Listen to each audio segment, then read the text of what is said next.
आज का टॉपिक हमने जो लिया है that is about case taking. और स्टार्टिंग से ही मैं ऐसे टॉपिक ले रहा हूँ जो कि बहुत ही इम्पोर्टेंट टॉपिक है, जो कॉमन क्वेश्चंस हैं स्टूडेंट्स के मन में आने वाले हैं। और practice, according to the practice, वो बहुत ज़्यादा इम्पोर्टेंट भी है उनके लिए। प्रैक्टिकल टॉपिक्स हैं, तो एक तो ये है।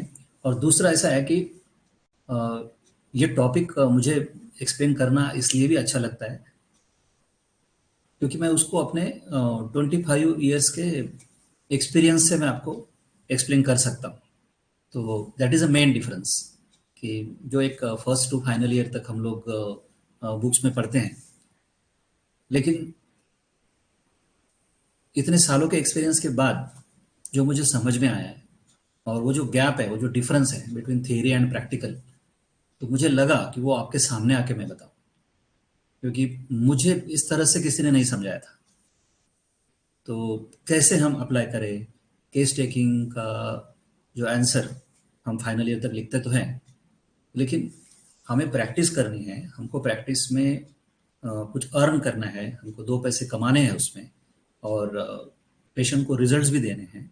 हम चाहते भी हैं कि हम प्योर होम्योपैथिक प्रैक्टिस करें, लेकिन फिर कैसे करें उसको, हम कैसे अप्लाई करें, ये जो एक गैप बीच में रह जाता था। तो 100%, 101% आपका वो डिफ़िकल्टी सॉल्व हो जाएगा अगर आप इसको अच्छे से सुनेंगे। और फिर ये जो लोग हमारे मेडिकोसिस होम्योपैथी कोर्स में जो ऐड हो गए हैं उधर, जिसका एक नॉमिनल हमने एक जो प्रोसेसिंग चार्जेस होते हैं 99 रुपीज़ वो जो रखे हैं, तो उनके लिए वो रिकॉर्डेड लेक्चर भी उनको वहाँ पे अवेलेबल रहेंगे, so that they can help them. तो आई विल रिक्वेस्ट, काफ़ी सारे लोगों ने वो कोर्स लिया भी है, तो उसमें कोई मेरा पर्पज़ नहीं है कमर्शियल उसमें अर्न करना। बट वो जिस तरह से ऐप है, ये ऐप की जो टेक्निकल प्रोसेसिंग फीस होती है वो मिनिमम वो 99 मुझे रखनी पड़ती है। तो अगर आप उसमें कन्वर्ट हो गए तो फिर परमानेंटली वो जो रिकॉर्डेड लेक्चर्स हैं वो भी आपको मिलते रहेंगे। सो ऑल राइट, वो फिर से एक बार स्वागत है आप सब लोगों का। अभी हम आगे बढ़ेंगे, और पहला जो सेगमेंट है मेरा कि case taking classically by master Hahnemann जो बोला गया वो हम देखेंगे।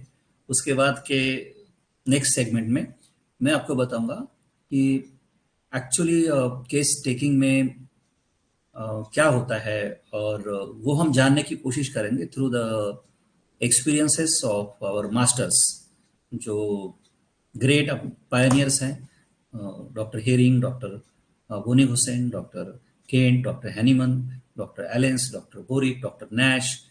तो मैं चाहता हूं कि सबके एक्सपीरियंसेस से हम सीखें। सिर्फ ऐसा नहीं हो कि मैं ही आपको कुछ डिक्टेट कर रहा हूँ।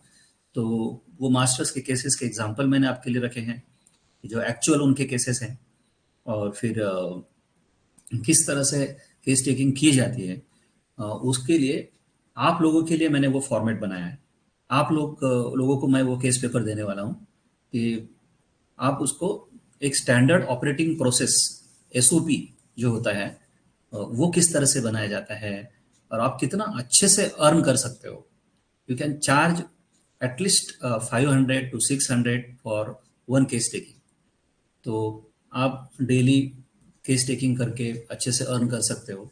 तो वो केस पेपर भी मैं आपको देने वाला हूँ, और फिर रेपर्टरी का रोल क्या है वो भी हम लोग उसमें देखने वाले हैं। अट्रेमेडिका का रोल देखने वाले हैं। और अगर समय बचा तो कैसे हम क्लासिफाई करें, जब एक प्रैक्टिशनर सोचता है, जब डॉक्टर केंट सोचते होंगे, डॉक्टर नैश सोचते सोचते होंगे, तो कैसे सोचते होंगे अबाउट कॉन्स्टिट्यूशनल रेमेडी। सपोज एक टर्म आती है हमारे इसमें कि कॉन्स्टिट्यूशनल रेमेडी, सर इसका कॉन्स्टिट्यूशन क्या है, सर इसका पर्सनालिटी क्या है, सर इसकी कॉन्स्टिट्यूशनल रेमेडी कौन सी है, सर इसकी मियाजमेटिक रेमेडी कौन सी है। तो केस टेकिंग से रिलेटेड ये चीज भी आती हैं। बड़ा इंटरेस्टिंग है। आज का लेक्चर आपके लिए बड़ा इंटरेस्टिंग है। अगर आखिर तक आप लोग बने रहें तो ये इंटरेस्टिंग लेक्चर होने वाला है कि एक फिजिशियन क्या सोचता है ड्यूरिंग केस टेकिंग। और केस टेकिंग सिर्फ एक केस टेकिंग प्रोसेस नहीं है, It is a mixture of knowledge of organon, knowledge of materia medica, and knowledge of repertory also. और ये जो लोग थे, ये जो ग्रेट नाम मैंने आपको बताया, तो ये एट ए टाइम जब केस की तरफ देखते हैं ना, तो इनके माइंड में ये तीनों भी चीजें होती हैं। ये खास बात है। तो यहाँ पे डिफरेंस आएगा।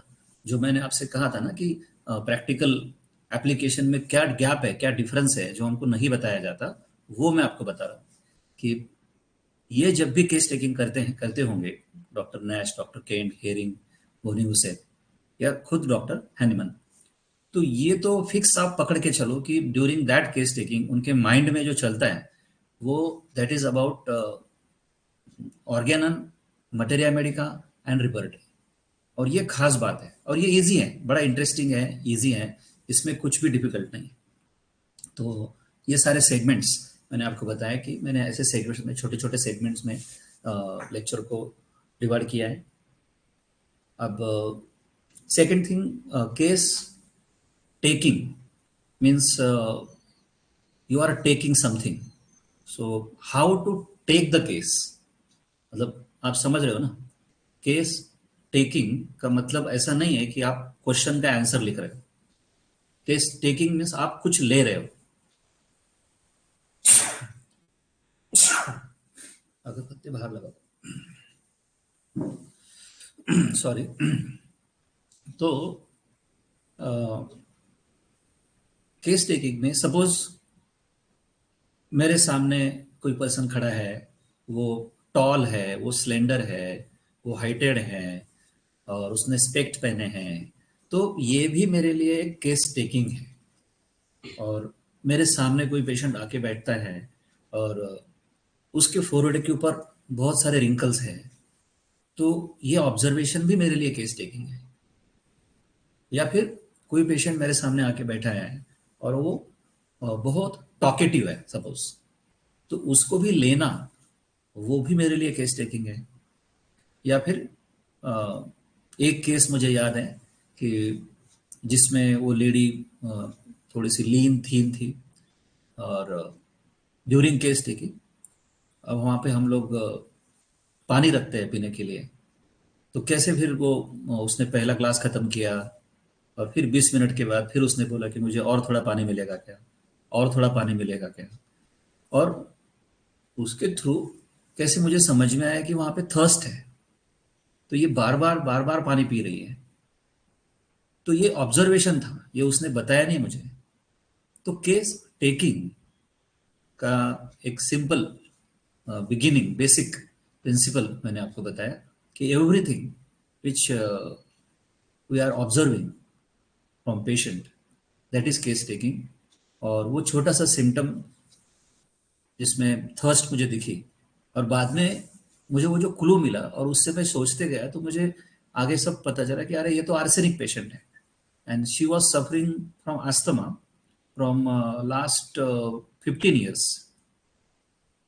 और आर्सेनिक के कुछ डोसेस रेगुलर देने के बाद उसका अस्थमा कंप्लीटली ठीक हो गया। So this is one example कि मैं शुरू से ही आपको क्लियर करना चाहता हूँ कि केस टेकिंग एक ऐसा टर्म है जो एक प्रोपोर्शनेट टर्म है। मतलब देखा जाए तो डीप डीप क्वेश्चंस आंसर्स हमको करने पड़ते हैं और समय भी लग सकता है। हर केस को पूरा समय देना चाहिए। 1 hour लग सकता है, 2 hour लग सकते हैं, 3 hour भी लग सकते हैं, ये भी सही है। लेकिन उसके साथ साथ आप ये भी याद रखो कि हर केस में ऐसा नहीं होता। जैसे इस केस में मुझे क्लू मिल गया, आर्सेनिक एल्बम का मुझे क्लू मिल गया और फिर मैंने बाकी के सिम्टम्स वेरीफाई करना शुरू किया। मैंने देखना शुरू किया कि ये either there is a anxiety about health उसमें है क्या, या फिर रेस्टलेसनेस उसमें है क्या, either she is suspicious, doubtful about the disease, doubtful about the physician, fastidiousness उसमें है क्या। तो एक हिंट मिल जाती है हमको सोचने के लिए। तो ये कुछ एग्जाम्पल से मुझे आपको बोलना था कि केस टेकिंग एक बहुत ही इंडिविजुअल प्रोसेस है। कभी कभी तो ऐसा होता है कि सपोज उस पेशेंट के साथ हम 1 घंटे से बैठे हुए हैं, 2 घंटे से बैठे हुए हैं, लेकिन केस क्रैक ही नहीं हो रहा है हमको। तो हो सकता है, उसका कुछ टेंशन मत लो आप, बिकॉज वो इंडिविजुअल पर्सनैलिटी वैसा है। उस पर्सनैलिटी में आपके सामने कुछ आ नहीं रहा है, कुछ कैरेक्टरिस्टिक नहीं आ रहा है।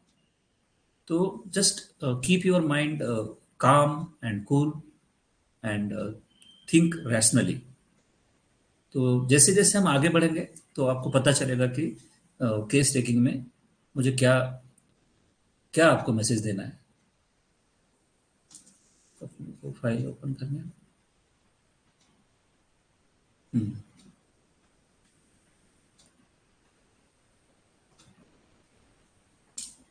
यस, तो ये आपके स्क्रीन के ऊपर शेयर हो गया होगा केस टेकिंग। और my first message, very first message about case taking is case taking is the knowledge of organon plus homeopathic materia medica plus repertory and how it is, वो आज हम देखने वाले हैं कि कैसे आपको एट द सेम टाइम तीनों ही सब्जेक्ट्स का नॉलेज अप्लाई करना पड़ता है। और इसके पहले कि हम आगे बढ़ें तो ग्रेट स्टालवर्ट्स को हम यहाँ पे एक ग्रेटिट्यूड देंगे, एक ट्राइब्यूट देंगे। हमारे सामने है मास्टर हैनीमन और फिर डॉक्टर बोनी हुसैन, और जो नेक्स्ट है that is doctor Hering, then doctor Allen है, डॉक्टर केंट है, डॉक्टर बोरिक है एंड डॉक्टर नैश। तो और भी है, लेकिन एज ए रिप्रेजेंटेटिव मैंने लिया ताकि हम लोगों को इस चीज़ का एहसास रहे कि हम जो लर्न कर रहे हैं वो इनसे लर्न कर रहे हैं। मैं कोई अपना पर्सनली सिर्फ अपने तरफ से नहीं जोड़ रहा हूँ उसको। हाँ, इतना है कि जो इन्होंने कहा है इन सारी चीज़ों को प्रैक्टिकली मैंने कहाँ कहाँ अप्लाई किया और वो उन चीज़ों ने मुझे कैसा हेल्प किया, वो इसके बीच में आ सकता है। बट बेसिक रूट्स जो है वो सब इन्हीं से हैं। सो what is case taking? That case taking denotes the recording of the complaints of the patient in such a way that the picture of the diseased person is so completed that the physician can prescribe a suitable homeopathic remedy after determining the totality of symptom.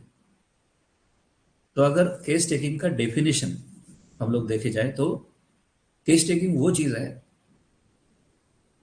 जिसके बाद हमको एक ऐसा totality मिलना चाहिए symptoms का जिससे हम रेमेडी तक पहुंच सके।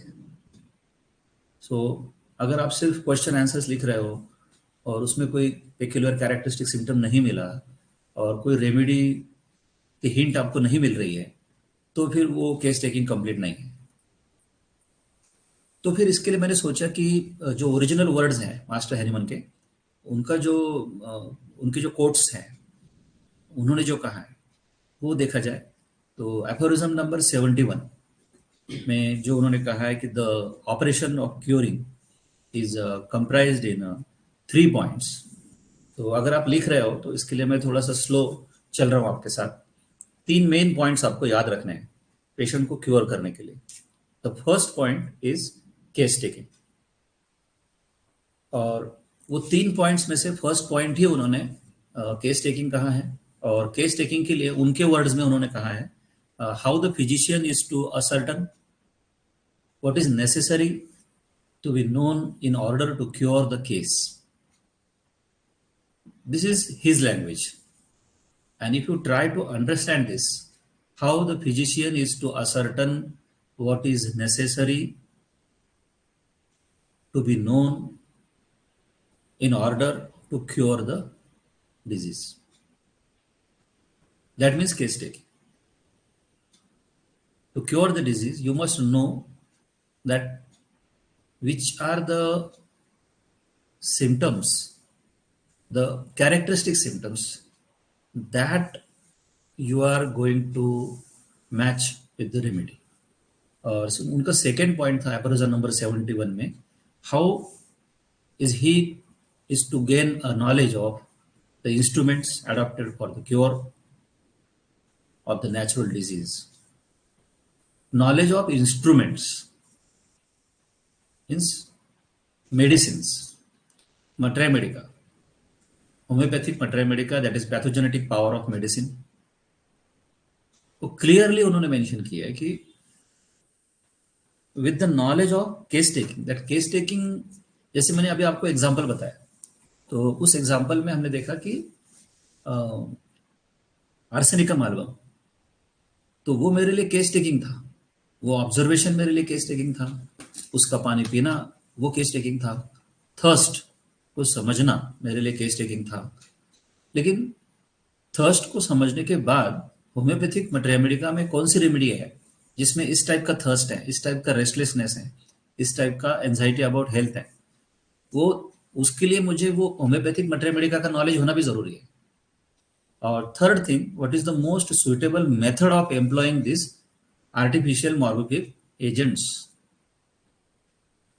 सेकेंड हेडिंग में जो मेडिसिन, जो रेमेडी हमने सेलेक्ट कर ली, वो रेमेडी मुझे देनी कैसी है, वो रेमेडी मुझे 30 पोटेंसी में देनी है या 200 में देनी है या फिर 1 ml में देनी है, और उसको मुझे कैसे रिपीट करना है, मुझे सिंगल डोज देना है, हाफ आवरली देना है, 3 आवरली देना है, बीडी देना है, टीडीएस देना है, कैसे देना है। तो ये 3 चीजें उन्होंने इंपॉर्टेंट बताई है और ये पूछते भी है एग्जाम में, 3 इसेंशियल पॉइंट्स फॉर क्योर। तो यहाँ पे एब्रोजन नंबर 71 आता है, a case well taken is a half cure and one of the masters said, for a good homeopathic prescription, a good deal of information is essential, and the homeopath must know his patient spiritually, emotionally, mentally, physically, and sociologically, and he must give as much time as he needs in acquiring his knowledge. यहाँ पे complete आ गया case taking का, that is spiritually, emotionally, mentally, physically and sociologically. आगे हम देखेंगे ये कैसे एक एक एस्पेक्ट्स इंक्लूड होते हैं। The case is to be taken in such a way that it must contain individualising characteristics.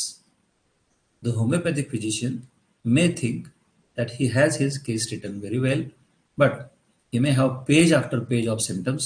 But if he takes the record to the master will say, you have no case. And why? I have plenty of symptoms, but you have no case. You have left your case out, and you have left the image of the sickness out because you have failed to get anything that characterizes it.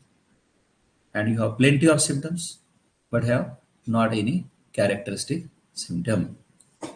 तो यहाँ पे first part case taking का हम learn कर रहे हैं।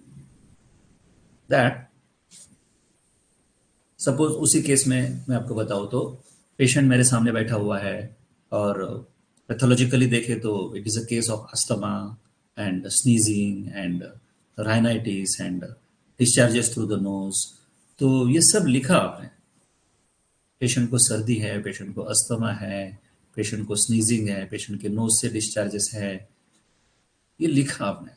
There are plenty of symptoms, many symptoms, लेकिन इन सब में कैरेक्टरिस्टिक क्या था? तो कैरेक्टरिस्टिक वाज दैट थर्स्ट। तो राइनाइटिस के लिए हमारे पास बहुत सारे रेमेडीज होंगे, अस्थमा के लिए हमारे पास बहुत सारे रेमेडीज होंगे, लेकिन क्या इस तरह का थर्स्ट सब रेमेडीज में है? नंबर 1। नंबर 2, क्या सभी रेमेडीज इस तरह से रेस्टलेस है? नंबर 3, क्या सभी रेमेडीज में नाइट एग्रीवेशन है? तो uncommon symptoms from common symptoms, इस बात को याद रखो।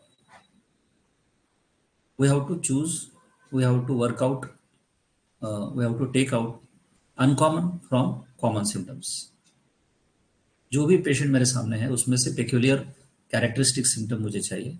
और मास्टर हैनीमन का यही मैसेज है कि भाई आपने केस तो दिखाया पेशेंट का, लेकिन इसमें मुझे ऐसे सिम्टम काउंट करके बताओ, गिन के बताओ कि जिसमें कैरेक्टरिस्टिक सिम्टम है, अनकॉमन सिम्टम है, ये 3 सिम्टम है, ये 4 सिम्टम है जिससे आपको लगता है perfectly this is the first secret of case taking जो मैं आपको बोल रहा हूँ। भले ही आप उसमें न्यू हो, एक्सपीरियंस्ड हो, कोई फर्क नहीं, आपको प्रैक्टिस करनी पड़ेगी स्टार्टिंग में। You have to observe the patient, observe the patient, observe the patient. और हमेशा हर केस लेते समय आपको उसमें क्या करना पड़ेगा, अनकॉमन और कैरेक्टरिस्टिक सिम्टम वो आपको चुनने पड़ेंगे। तो इसको क्या करते हैं हम लोग, एक एग्जाम्पल से समझते हैं। अक्यूट जो केस टेकिंग है, जो मास्टर्स के एग्जाम्पल है, हाँ, उसके थ्रू हम समझने की कोशिश करते हैं।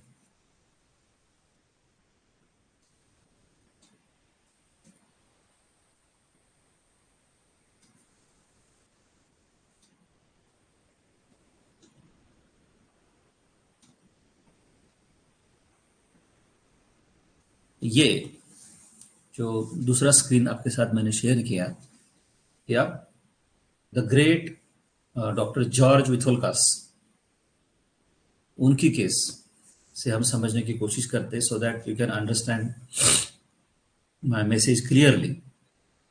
और ये भी समझ में आएगा कि how that great practitioners, that pioneers, that legends observe the case. मैं बस वही समझाना चाहता हूँ आपको कि हमारे ऑब्जर्वेशन में और उनके ऑब्जर्वेशन में क्या फर्क होता है।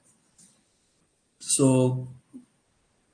one day George Vitholkas were sitting in a family meeting of homeopath, and he noticed that the wife of one of these homeopath was acting unusual, as if she was sick. And she had a very uh, painful expression of her face, and very now and then she would get up from her chair. So it may be because of pain, and she would walk over to somewhere else, like over to the fireplace to warm her hands up. Then she would walk back and sit down in the seat, and then she would go over and would pretend to look out of the window. All this was happening, and there was just a normal conversation going in, going on, and that finally George said to other homeopath that go and get me some dash dash medicine. And George said to the woman, open your mouth, and on her tongue he put that medicine. And she said, what is this for? George said, it is for your trouble. And she said, how do you know I have trouble? So this is one of the great example कि यहाँ पे तो patient ने कहा भी नहीं है उनसे कि मेरा केस टेकिंग करो या मुझे क्या तकलीफ हो रही है। तो मैं यही मैसेज आज आपको देना चाहता हूँ। केस टेकिंग क्या होता है कि आप हर जगह पे जब आप होते हो तो आप एक होम्योपैथ होते हो, और वहां पे आप जो भी देखते हो वो आपके लिए केस टेकिंग होता है। अब इस केस में तो इस पेशेंट ने बताया भी नहीं था जॉर्ज विथोल्कास को। आगे देखते हैं। George, because I can see what you are doing, and everybody was surprised by George's observation. And the medicine was, अब जॉर्ज ने ऑब्जर्व किया, उसको मेडिसिन दिया, और वो मेडिसिन के बाद उस पेशेंट को बहुत अच्छा लगा। ये कहानी है। और अब आप में से कौन कोई गेस कर सकता है कि ये क्या, कौन सा मेडिसिन है?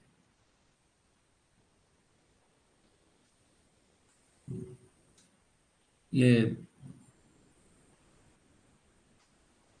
यस, आप चैट बॉक्स में डाल सकते हो।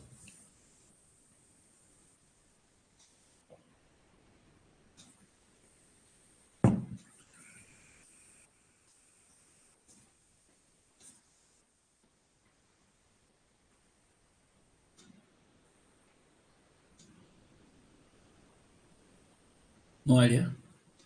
All right.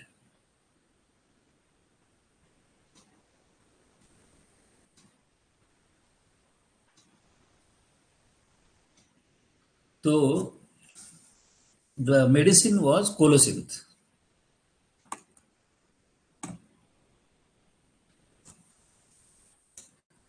Colosynthesis.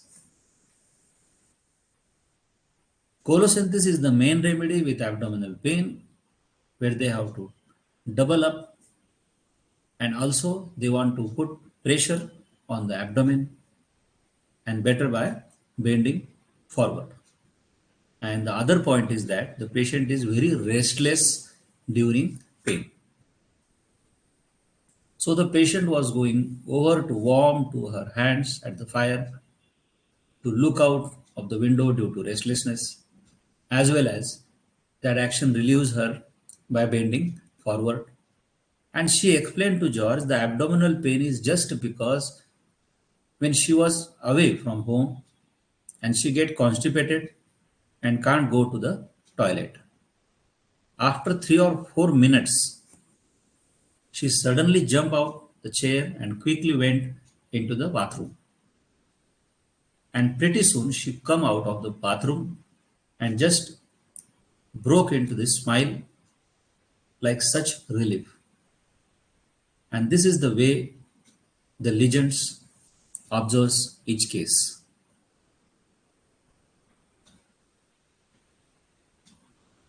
I hope you got the message through this कि कैसे इस केस में जॉर्ज विथोल्कस ने उसको ऑब्जर्व किया and how that colocynthis is the remedy. और थोड़ा थोड़ा सा अभी आपको समझ में आना लगा होगा कि केस टेकिंग के साथ साथ नॉलेज ऑफ मेट्रेमेडी का, नॉलेज ऑफ रेपर्टरी कितना जरूरी होता है. अब इसमें क्या है कि कोलोसिंथ एक ऐसी रेमेडी है कि कोलोसिंथ में एब्डोमिनल पेन भी है, रेस्टलेसनेस भी है, कॉन्स्टिपेशन है, और क्या होता है कि patient feels better after passing stool. और यहां पे कोलोसिन के एक्शन क्या हुई, कोलोसिन का डोज लेने के बाद 3 or 4 मिनट्स में that lady have a sensation to pass the stool. ये यहां पे एक्शन है.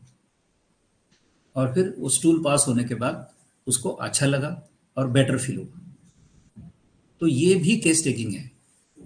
ये मैं आपको पहले समझाना चाहता हूँ. Am I clear to all? अगर आपको क्लियर है तो type yes in chat box. Yes, type yes in chat box. Yes yes yes yes yes, come on, type yes in chat box. अगर ये पहला पॉइंट क्लियर हो गया हो. Yes Kunal, yes, come on, come on, come on, come on. Farat, yes. Shine, yes. Sagar, yes. Sana, Vishwajit, thank you, thank you, thank you. Very good.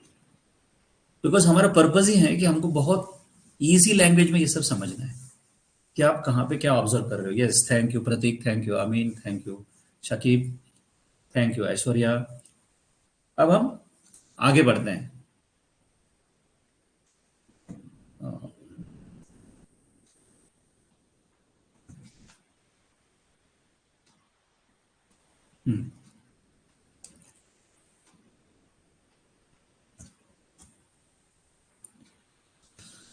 और एक example मैं आपको देता हूं यहां पे, और जो कि बिल्कुल आप सब लोग जिनकी बहुत रिस्पेक्ट करते हो, और one of the great stalwart after doctor Hahnemann जिसको हम कह सकते हैं, तो डायरेक्ट उन्हीं का केस है.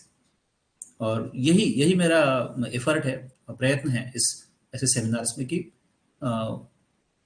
वो जो स्टालवर्ट्स हैं उनको मैं फिर से जिंदा कर सकूं. Because that human being is nothing but his knowledge. और उनका नॉलेज अगर हम आज शेयर करें तो इसका मतलब हम उनको फिर से अलाइव कर रहे हैं आपके सामने. तो ये सोचिए आप, डायरेक्ट उनका केस आप यहाँ पे देख रहे हो, उनकी सोच क्या रही होंगी. Serious case of a boy age 3 years. ये मार्च 1903 की केस है, 1903, तो लगभग 120 साल हो गए.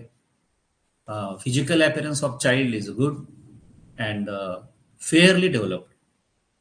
अब देखो, आपको भी एक ऑब्जर्वर बन के ऑब्जर्व करना है ना, और एक एक शब्द आपके सामने ऐसा आ रहा है जैसे वो डॉक्टर केंट के सामने आया था. तो कुछ भी छुपा हुआ नहीं है. So physical appearance of a child is good and fairly developed, and parents and grandparents living and healthy.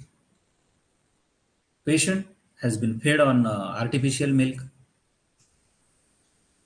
Teeth appeared slowly but without much trouble. And previous illness, there is a bronchitis, and soon after birth, or 3 days, has had it several times since easily takes cold and lungs most affected, and whooping cough began when 10-month old were severe for 2 or 3 months. तो यहाँ पे अगर हम abstract देखें तो that baby that child is fed on the artificial milk, यहाँ पे कुछ सिग्निफिकेंस मिल सकता है। और टीथ अपीयर्ड स्लोली, यहाँ पे कुछ सिग्निफिकेंस मिल सकता है। और कंप्लेंट्स जो एफिनिटी है वो रेस्पिरेटरी सिस्टम के ऊपर दिख रही है, ब्रोंकाइटिस दिख रहा है, और easily takes cold, chilly patient दिख रहा है, and history of whooping cough. Occasionally, there is a croupy cough since 2 or 3 cough at a time, and mostly aggravation at night. दूसरी, adenoids removed from pharynx, after which sleep were improved. तो यहाँ पे मुझे adenoid भी दिख रहा है, और एडिनॉइड के पीछे मुझे साइकोसिस मियाजम दिख रहा है। There is a growth, there is hypertrophy of nasopharyngeal tonsil. Fell on the carpet several months ago and partially dislocated the hip joint.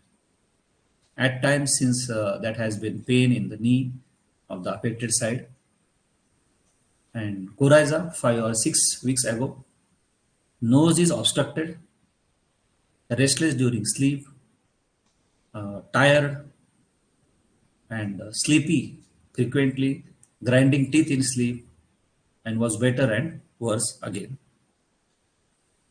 तो यहाँ पे भी मुझे कोराइजा दिख रहा है, राइनाइटिस है, नोज का ऑब्स्ट्रक्शन दिख रहा है। तो मुझे ऐसी रेमेडी चाहिए जो चिली भी है और जिसमें नोज का ऑब्स्ट्रक्शन भी हो रहा है, एग्रेवेशन बाय कोल्ड भी है, और आर्टिफिशियल फीडिंग था मिल्क का, और टीथ का जो डेवलपमेंट था वो भी डिलेड था, स्लो था। Sick following a sleigh ride 10 days ago. वहाँ पर जो आइस जमा हो जाता है उसके ऊपर की जो राइड होती है, तो वो may be that is aggravation due to the cold, chilliness, and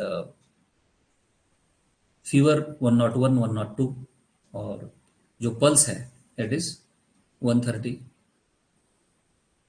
present complaints में urine is scanty, smoky, high colour, albumin plentiful, no appetite, then sluggish bowels, and feces are pasty and white. Edema of the face and eyelids, notice slight, the glands on the right side and the ears are painful, then ameliorated by the hot application, and worse on the early part of night.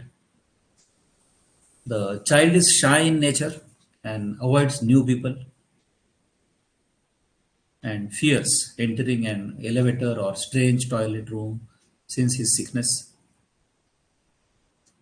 and fears something will hurt him, and wonders if others are not afraid of the things he fears. In short, that others are watching to me, others are observing me, and I am fearful. And then after this data, it is up to you at your guess. Yes, now you can type in chat box.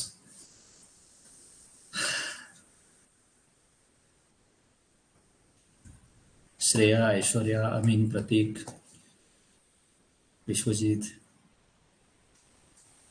Interesting game है, case taking आपके सामने हो रहा है, और case taking में peculiar symptoms आपको मिल रहे हैं।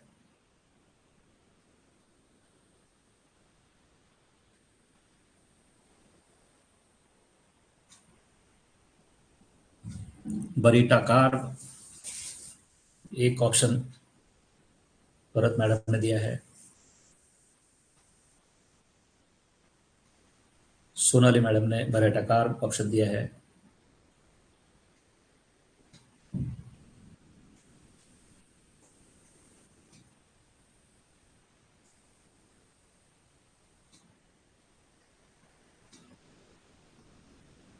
माधुरी मैडम ने भी बरेटा कार ऑप्शन लिया है। अच्छा, वहां पे 3 इंपॉर्टेंट पॉइंट्स क्या हैं आपके लिए बरेटा के? चलो उसको भी टाइप करते हैं, चलो गेम में मजा आ रहा है खेलने में। तो क्या पॉइंट्स है ऐसे आपके पास, आपको लगा 1, 2 या 3 पॉइंट्स? अब ये सुंदरता है, ये जो मैंने बोला था ना कि उसमें आपको नॉलेज ऑफ मैथमेटिका भी रहेगा, नॉलेज ऑफ रिपर्टरी भी रहेगा। तो this is interesting. Yes, Farhat madam ने एक स्ट्रॉन्ग पॉइंट दिया, slowness.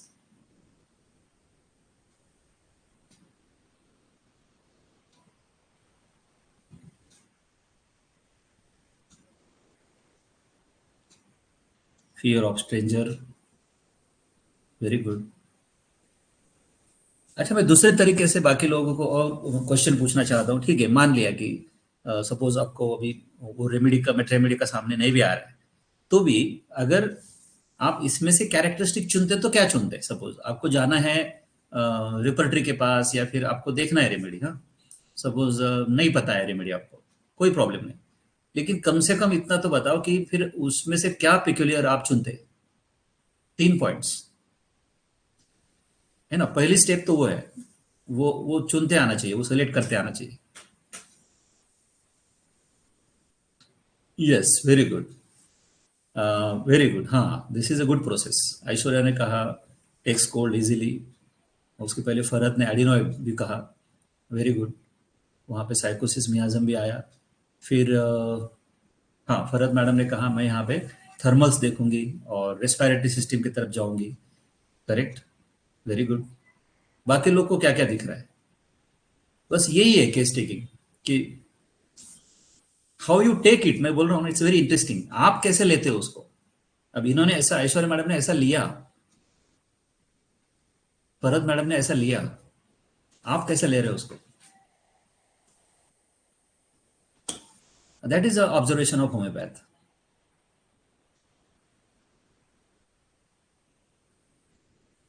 All right, Kunal, aggravation during night, ये भी इसको ले सकते हैं। अब देखते हैं कि डॉक्टर केंट ने क्या दिया। अब रिपर्टराइजेशन जो हुआ डॉक्टर केंट का, aversion to be touch and remedies were agaricus, anti crude arsenic, calcarea, camphor, chamomilla, china, cina. और जो केस में बोला गया, आपने सुना होगा, देर इज अ शाइनेस, टिमिडिटी। तो दूसरा सिम्टम उन्होंने लिया टिमिडिटी, और enlargement of glands, enlarge glands एक सिम्टम लिया गया। ईयर एक, enlarge abdomen, grinding teeth, and the remedy was Calcarea carp, Calcarea carpanium का एक dose. So this is interesting, very interesting.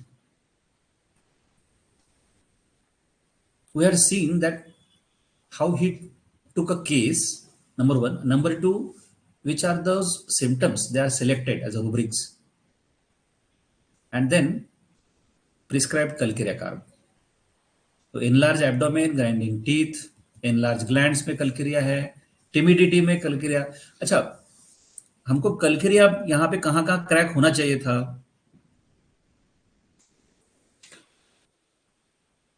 वो पहले समझते हैं कि अब ऐसे यहाँ पे नॉलेज ऑफ मटेरिया मेडिका पे ये जो ये ग्रेट प्रैक्टिशनर्स, पायोनियर्स होते थे, इनका ज़्यादा प्रिस्क्रिप्शन इस टाइप से होता था ये आप पहले समझ लीजिए, मैं आगे चल के आपको दिखाने वाला हूँ कि knowledge of material medica means what. Yes, Amin ने कहा delay delay teething, yes, calcarea carb में वो सिम्टम है।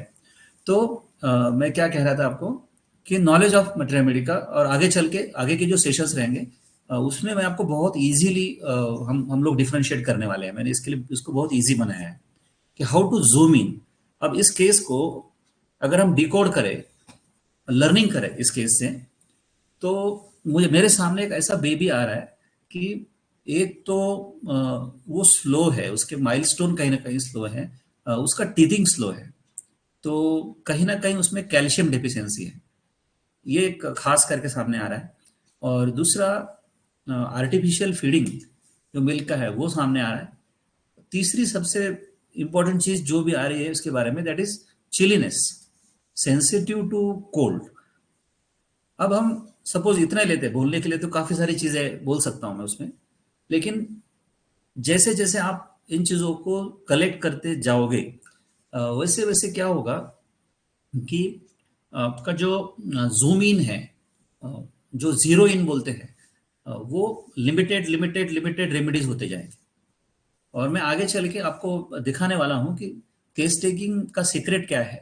और जो भी स्टालवर्ड्स, मतलब आज के जो भी लिविंग लेजेंड्स हैं, तो ईश्वर की कृपा से, अल्लाह की कृपा से मुझे लगभग सभी के साथ रहने का मौका मिला है। तो एक खास बात तो मैंने देखी है कि 125 ऐसे रेमेडीज है सिर्फ ओनली, जो कि कॉन्स्टिट्यूशनल रेमेडीज हैं और जिसके बारे में हमको सोचना होता है। दिस इज अ सीक्रेट, इसको कोई ऐसा डायरेक्टली बोलता नहीं है। और फिर वहां से मैंने डिकोड किया कि कुल मिला के कितना भी घूम घूम लो आप मटर अमेरिका में, सिर्फ 125 रेमेडीज हैं जो सो कॉल्ड कॉन्स्टिट्यूशनल रेमेडीज बोले जाएंगे। अच्छा, तो अब ये 125 में जब हम जीरो इन करेंगे तो कितने ऐसे रेमेडीज है जो हम हमारे सामने बेबीज के लिए आते हैं, तो वो बेबीज के ग्रुप में कलकरे आता है। अब उसमें और थोड़ा सा जूम इन करें तो कितने ऐसे रेमेडीज है जिसमें डिलेड टीथिंग है, तो फिर और थोड़ा सा छोटा ग्रुप हो जाता है। और थोड़ा सा उसको जूम इन करेंगे तो कितने उसमें से ऐसे कितने हैं जो चिली बच्चे हैं। इंटरेस्टिंग है ना? तो बहुत इजी है। और फिर उसमें से जूम इन करेंगे तो कितने ऐसे बच्चे हैं कि जो जिनके अंदर शाइनेस है, जिनके अंदर टिमिडिटी है। बताइए आप मुझे, जिनके अंदर एडिनॉइड्स है, जिनके अंदर ऑब्स्ट्रक्शन ऑफ नोज है, जिनके अंदर कॉन्स्टिपेशन है। तो फिर आप धीरे धीरे धीरे धीरे धीरे जूम इन करते हुए जाते हो, और यही हम लर्न करने वाले हैं। It is very easy process. जैसे कोई सिंपल इंसान कबर्ड में कोई कलर के ऐसे कपड़े रखता है, तो एक साइड में ऐसे रेड कलर के कपड़े रखता है, एक साइड में ऐसे ब्लू कलर के रखता है, एक साइड में ग्रीन कलर के, फिर एक साइड में ऐसे येलो कलर के। तो हम थ्रू दिस लेक्चर हम ऐसा इतना सुंदर उसको प्रोसेस को बना देंगे कि कोई टेंशन ही नहीं है। सबसे पहले तो आपको कंफ्यूजन को हटाना है कि इस केस में मेरे सामने पूरा ही कंफ्यूजन है, पूरा ही मैथमेटिकल का कंफ्यूजन है, ऐसा नहीं है। तो कैसे हम जूम इन करेंगे उसको हम समझने की कोशिश करेंगे। आगे चलते हैं।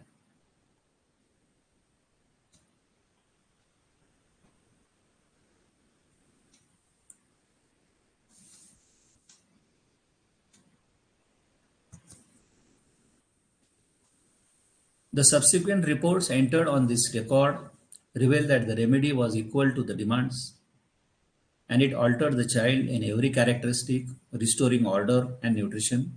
And the chief interest is in the method of selecting the remedy. The characteristics of the child revealed in the mental realm, they are the basis for the study. From that basis, it proceeds selecting the symptoms that express the general character of the disturbance, and there is no tedious work before the list is narrowed to one or two remedy. And he who knows the characteristic of the remedy in our materia medica will quickly realize that the entire case is most similar to the Calcarea car.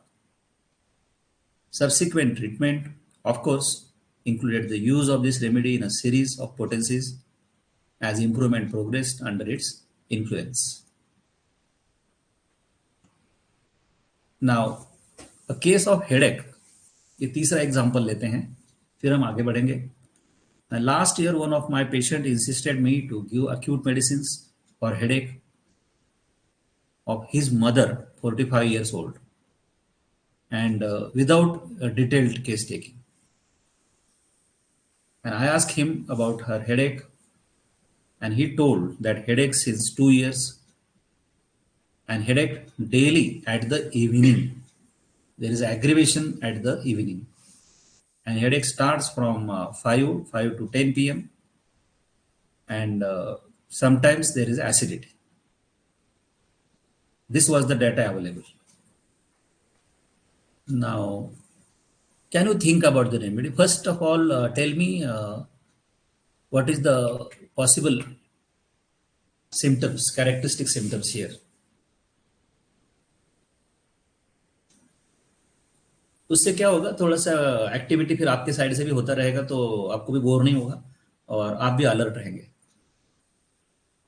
और सुंदरता है कि ये interaction मेरे साथ करोगे तो you will be ready for your practice, क्योंकि ओरिजिनल प्रैक्टिस के पहले हमको कहीं पे दूसरी जगह पे हमको प्रैक्टिस करना जरूरी है। तो ये मेरा खुद का केस है। अब हम तो उन लोगों जितने बड़े नहीं हैं, बट ये अपने ऊपरी का केस है। यस, आमीन खान ने कहा यूनी हेडेक, और कुणाल ने कहा headache due to gastric trouble, very good. और फरत मैडम ने कहा उसकी मोडालिटी मतलब 5 to 10 PM वो कहना चाहते हैं, वेरी नाइस। मतलब देखो कितना सुंदर आप उसके साथ ट्यून अप होते जाते हो, and this tuning is very important. मुझे सिर्फ आपको ट्यूनिंग सिखानी है। अगर एक बार ट्यूनिंग सीख गए तो you can solve any case. Very good, very nice. बाकी लोग को क्या लगता है कि, क्योंकि हमारा डिस्कशन देखो केस टेकिंग का डिस्कशन ही वहां से शुरू हुआ था कि मास्टर हनीमन ने कहा है कि आपके पास प्लेंटी ऑफ सिम्टम्स है, वो नहीं चाहिए मुझे, आप आके बताओ कि इसमें आपको कैरेक्टरिस्टिक पेक्यूलियर सिम्टम्स क्या मिल रहे हैं।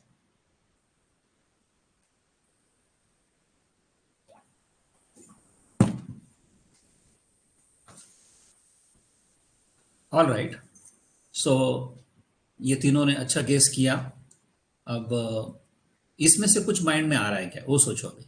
नेक्स्ट स्टेप, अब ये डेटा अवेलेबल है।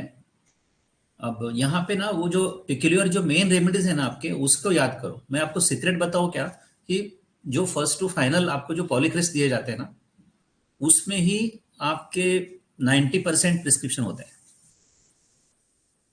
मैंने जब डॉक्टर विजयकर के साथ काम किया तो मुझे ये तो बड़ा सरप्राइजिंग लगा कि आप उनकी पूरी थ्योरी देखोगे तो ये पूरा जो ड्रग्स हैं, ये कॉमन जो ड्रग्स फर्स्ट टू फाइनल होते हैं वही उनके प्रिस्क्रिप्शन में आते थे। मतलब अभी तो अनफॉर्चुनेटली वो हमारे बीच में नहीं है, बट हमेशा उनका नॉलेज हमारे साथ रहेगा। क्या लगता है आपको, अगर अब ये इंफॉर्मेशन है, इस इंफॉर्मेशन से आपको या तो रिपर्टरी की तरफ जाना है या तो फिर आपको मटेरिया की तरफ जाना है। दो रास्ते हैं आपके पास। और याद रखो कि ये जो ग्रेट फोटोज मैंने आपको दिखाए, इनको इतना सोचने की जरूरत नहीं पड़ती थी, इनका मटेरिया परफेक्ट होता था। आ रहा है किसी का कुछ भी गेसिंग आ रहा है, कुछ भी आपको, आपके पास अभी सिम्टम्स है, आपके पास हेडेक है और गैस्ट्रिक ट्रबल है, आपके पास एसिडिटी है और इवनिंग एग्रीवेशन है। अगर इनको जोड़ देते हो आप इस टोटलिटी को, तो क्या रेमेडी आती है?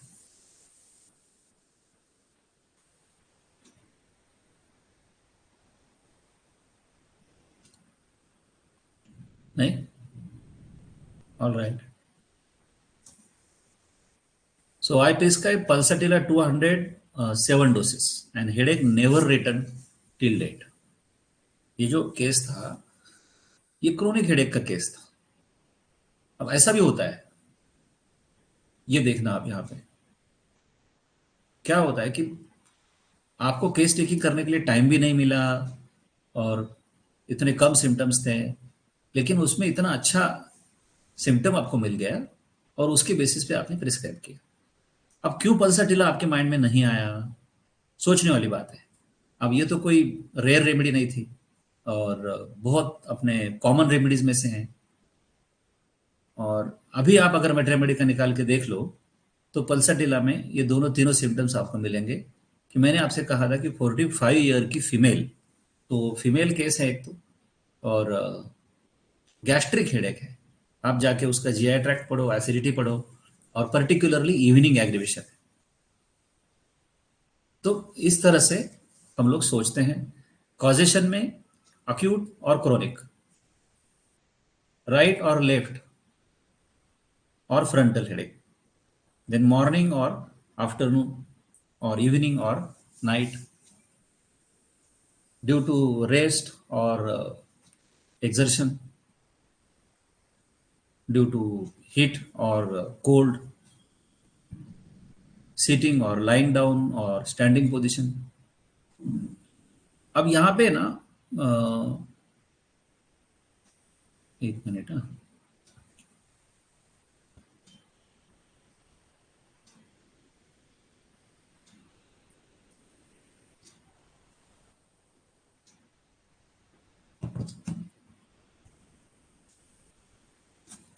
हम थोड़ा सा वापस चलते, रिटर्न चलते हैं हमारे मेन डिस्कशन की तरफ। फिर मैं उस सेक्शन के ऊपर आऊँगा, how to take the case. तो आई होप कि अभी तक आपको केस कैसा आता है ये समझ में आया होगा। सो प्रॉपर केस टेकिंग, अब इसमें यह है कि ये तो मैंने बता दिया आपको, कुछ एग्जांपल्स बता दिए, कैसे सिम्टम्स सामने आए ये बता दिया। लेकिन हमेशा हर केस में ऐसा नहीं होता है, हर केस में इतना इजीली सिम्टम्स आपको नहीं मिलते हैं। तो आज का हमारा डिस्कशन ही उस चीज़ के ऊपर है कि भाई इतना सुपरफिशियल भी नहीं है। और होम्योपैथी के लिए हमको एक स्टैंडर्ड प्रोसेस, एक जो ऑपरेटिंग प्रोसेस है वो बनाना पड़ेगा, और फिर उसमें से आपको करेक्ट रेमेडी मिल सकती है। सो मास्टर हनीमन ने कहा कि proper case taking is the most difficult part in homoeopathy as evidence by the statement of Hahnemann in section 104, that is when the picture of the disease is once accurately sketched, the most difficult part of the task is accomplished।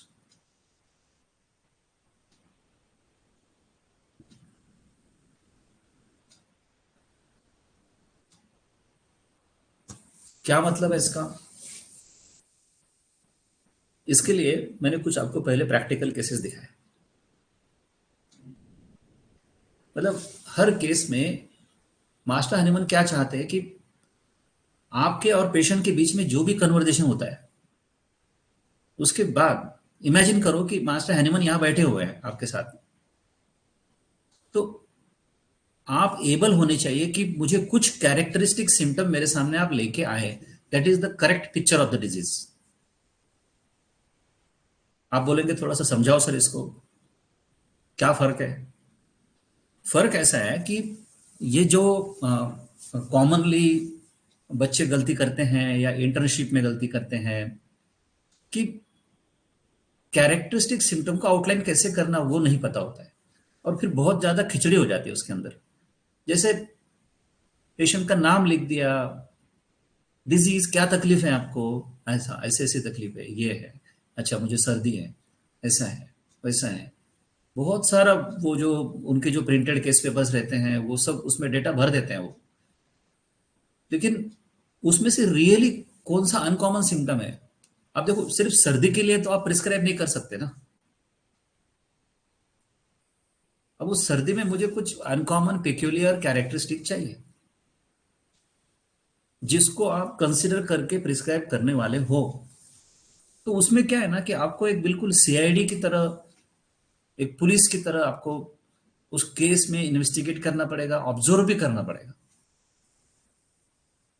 थोड़ा सा concentrate करो please, क्योंकि आपके mind में कोई prejudice है ना, तो फिर आपके अंदर मेरे थॉट्स नहीं जाएंगे। अगर आप ये सोच रहे हो कि यार ये सब तो हमको भी पता है या फिर हम भी वो कैसे कर सकते हैं, तो फिर थोड़ा डिफिकल्ट हो जाएगा। उसको थोड़ा डिकोड करना पड़ेगा। ये सेंटेंस बहुत इंपॉर्टेंट है हनीमन के इसमें, और जो नए बच्चे हैं उनके बीच में यही फर्क है।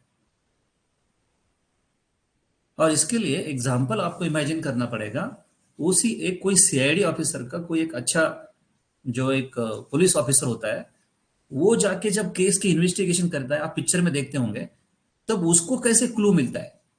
सोचो थोड़ा सा, दूसरे कांस्टेबल को क्यों नहीं मिलता है, दूसरे सब इंस्पेक्टर को क्यों नहीं मिलता है क्लू। मैं वो बोलना चाहता हूँ, शायद मैं वर्ड्स में आपको समझा नहीं सकूं, लेकिन आप एग्जाम्पल से समझने की कोशिश करो मैं क्या बोलने की कोशिश कर रहा हूँ। आपके सामने पेशेंट बैठा हुआ है, तो आपको इतना इंटेलिजेंट होना पड़ेगा कि आप उसमें से पेक्यूलियर सिम्टम्स निकाल सको। And it is same like that police और सीआईडी ऑफिसर। सपोज बोलते बोलते पेशेंट ने बोल दिया कि हाँ वो मुझे जब भी टेंशन होता है तो मुझे हेडेक होता है। अब कोई नया बच्चा है तो उसको पता ही नहीं है कि उस टेंशन को इन्वेस्टिगेट कैसा करना है। और कोई एक्सपीरियंस प्रैक्टिशनर है मेरे जैसा, तो वो तुरंत उसको पकड़ लेगा कि एक मिनट एक मिनट एक मिनट, आपने क्या कहा, आपने कहा टेंशन, ओके। अब 2 मिनट क्या करिए ना, सर्दियों को बाजू को रखिए, हेडेक को बाजू को रखिए, मुझे ये टेंशन के बारे में बताइए। तो यहाँ पे इस तरह से आप जाते हो, तो ये चाहते हैं हनीमान आपसे कि आप कैसे केस टेकिंग कर रहे हो वहां पे। और फिर पता चला थोड़ा आगे जाने के बाद कि हाँ सर, मुझे टेंशन बहुत जल्दी आता है, मैं स्टडी करूँ तो मुझे टेंशन आता है, या किसी ने कुछ गलत बात बोल दी तो मुझे टेंशन आता है। और फिर वो जैसे जैसे हम ट्रैक डाउन करते गए केस को, और फिर वो एक कैसे रिजर्व पेशेंट थी, और ज़्यादा रीडिंग करने से भी उसका हेडेक बढ़ता था। और फिर हम नेट्राम्यूर तक पहुंचे, और फिर वो उसको कैसे सन एक्सपोजर से उसको तकलीफ होती थी। तो स्टेप बाय स्टेप मुझे क्लू कहाँ से मिला, उस टेंशन से मिला। आप समझ रहे हो ना, मतलब एक एक वर्ड, पेशेंट कौन सा वर्ड आपको केस की तरफ लेके जाएगा, आप बोल नहीं सकते हो। बस आपको ध्यान रखना है, वहां पे आपको स्मार्टली ध्यान रखना है। आप समझ रहे हो। और फिर वहां से वो पिक्युलर कैरेक्टरिस्टिक लेके आप रेमेडी की तरफ गए। अगर आपने उसकी तरफ ध्यान नहीं दिया होता, तो फिर वो केस उसी तरह से आगे चले जाता।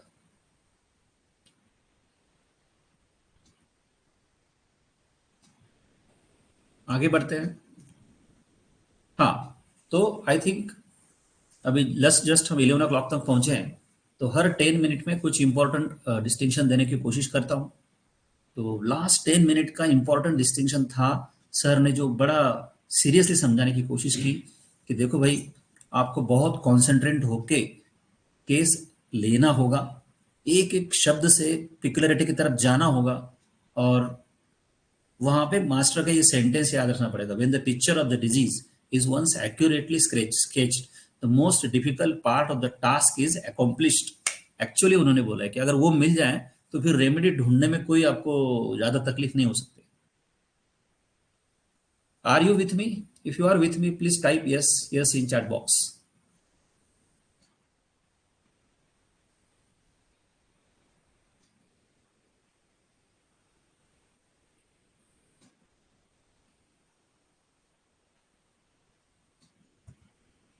इसमें इसको हम करो।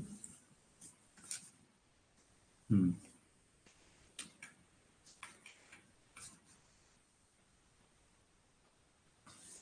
Yes, Kunal, Prateek, yes, very good, very, बहुत अच्छा लगता है। ऐसा लगता है कि आप मेरे सामने बैठे हो, मेरे से कम्युनिकेट कर रहे हो। और मैं वही आपको बार बार रिक्वेस्ट करूंगा कि अ, उस तरह से आप उसको लेंगे तो आपका लर्निंग होगा, बहुत अच्छा लगता है। यस अमीन, यस विश्वजीत, सना, माधुरी, यस। कि इसका जो डीप मीनिंग है वो आपको समझना है, वो प्रिजुडाइज को हटाना है कि अरे ये तो सर हमको पता था, ऐसा नहीं है। मैं जो बता रहा हूँ विच इज समथिंग डिफरेंट, आपको शार्प करने होंगे आपके एजेस। और यही इंपॉर्टेंट चीज थी जो वो ओल्ड प्रैक्टिशनर्स में डिफरेंट थी। Yes yes, thank you. आगे चलते हैं।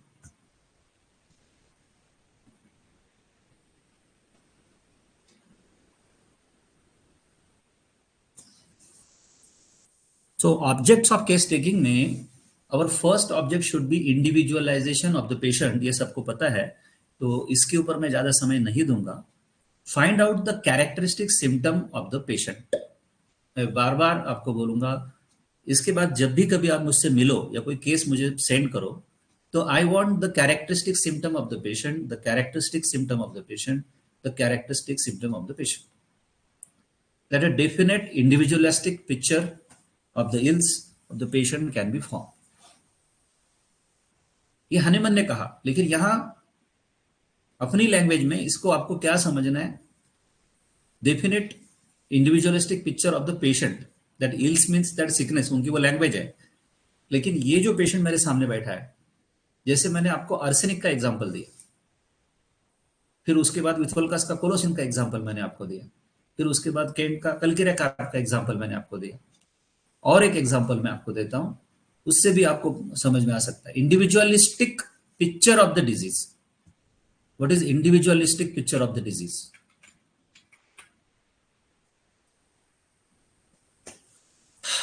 तो विथोल्कास को देखा, केंट को देखा, अब डॉक्टर नैश को देखते हैं। अब ये केस मैं आपके सामने रखता हूं, जो डॉक्टर नैश का केस है, उनका एक ऐसे बच्चे का केस है, वो भी छोटा बच्चा था, 6-7 साल का बच्चा होगा, और उस बच्चे में प्रॉब्लम था कॉन्स्टिपेशन, हार्ड स्टूल था उसका, और he has no sensation for this passing the stool. उसको जबरदस्ती भेजना पड़ता था स्टूल पास करने के लिए, और फिर वो रोता था वहां पे।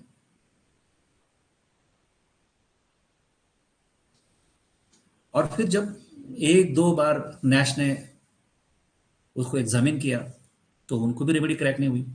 और तीसरी बार जब वो होम विजिट के लिए गए और उस बच्चे को चेक करके वो निकल रहे थे,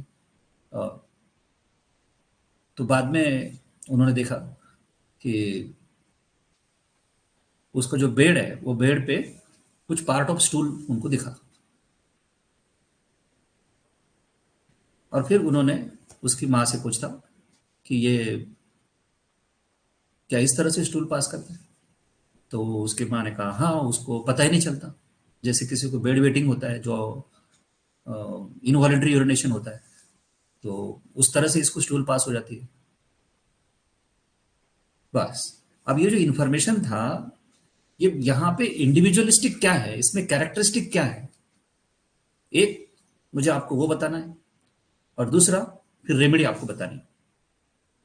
फिर आपको समझ में आएगा कि क्या बोलना चाहते हैं सर। अब यहाँ पे केस तो कॉन्स्टिपेशन का है, अब डायरेक्टली कॉन्स्टिपेशन के लिए तो रेमेडी दे नहीं सकते। तो इंडिविजुअलिस्टिक कैरेक्टरिस्टिक चीज क्या है? यहाँ पे इंडिविजुअलिस्टिक कैरेक्टरिस्टिक है passing the stool unnoticeably and patient does not have sensation. और उन्होंने प्रिस्क्राइब किया एलोज, एलोज 200 का 1 डोज। अब सुंदरता है, बाद में जाके आप पढ़ना, आप एलेंस में पढ़ो, बोरिक में पढ़ो, या फिर आप सिंपल दुबे में क्यों ना पढ़ते हो, जो लोग स्टूडेंट्स हैं, और अंडर एलोज जाके आप पढ़ो, उसमें आपको जैसे डायोरिया मिलेगा, उसमें आपको डिसेंट्री भी मिलेगी, और उसमें आपको पाइल्स भी मिलेंगे, haemorrhoids like a bunch of grapes. लेकिन उसके साथ साथ आपको एक हेडिंग मिलेगा कॉन्स्टिपेशन, और आपको जरूर लिखा हुआ मिलेगा कि patient passes the stool unnoticeably and there is a no sensation to pass the stool and hard stools are there. In fact diarrhoea में भी अगर हम देखें एलोस के, तो आपको पता है कि there are gases, there is a fullness of abdomen, and while passing the stool during diarrhea, uh, patient is not confident that whether he is going to pass a stool or whether he is going to pass the gases, and loss of control over the stool। अब ऐसे symptoms आते हैं, और ये होता है characteristic symptom.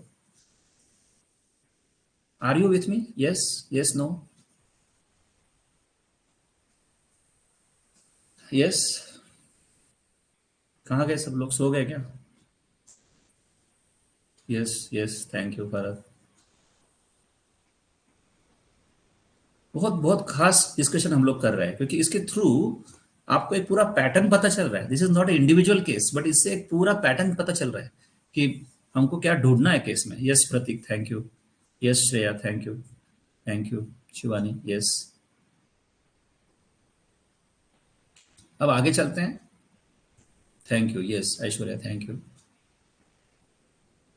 सो इसके लिए मैंने थोड़ा समय लिया कि इंडिविजुअलाइजेशन क्या है, मुझे कैसी केस लेनी है, क्योंकि आगे चल के तो हम डिटेलिंग में जाने ही वाले हैं। लेकिन उसके पहले ये बेस क्लियर होना बहुत जरूरी है कि सर ने बार बार मुझे समझाया कि मुझे इंडिविजुअलिस्टिक कैरेक्टरिस्टिक सिम्टम निकालने ही होंगे। Then case taking is important for diagnosis of the case, ये तो आपको पता ही है। Prognosis of the case.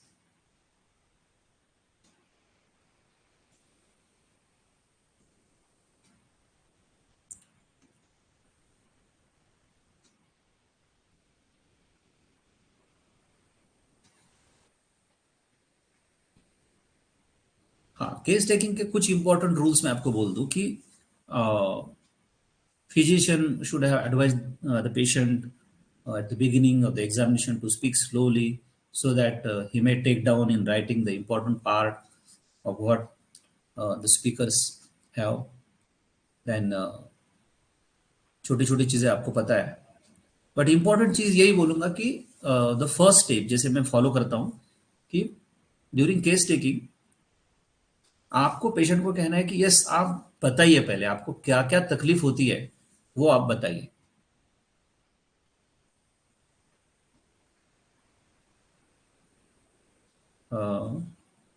Case paper की तरफ जाना पड़ेगा, एक मिनट।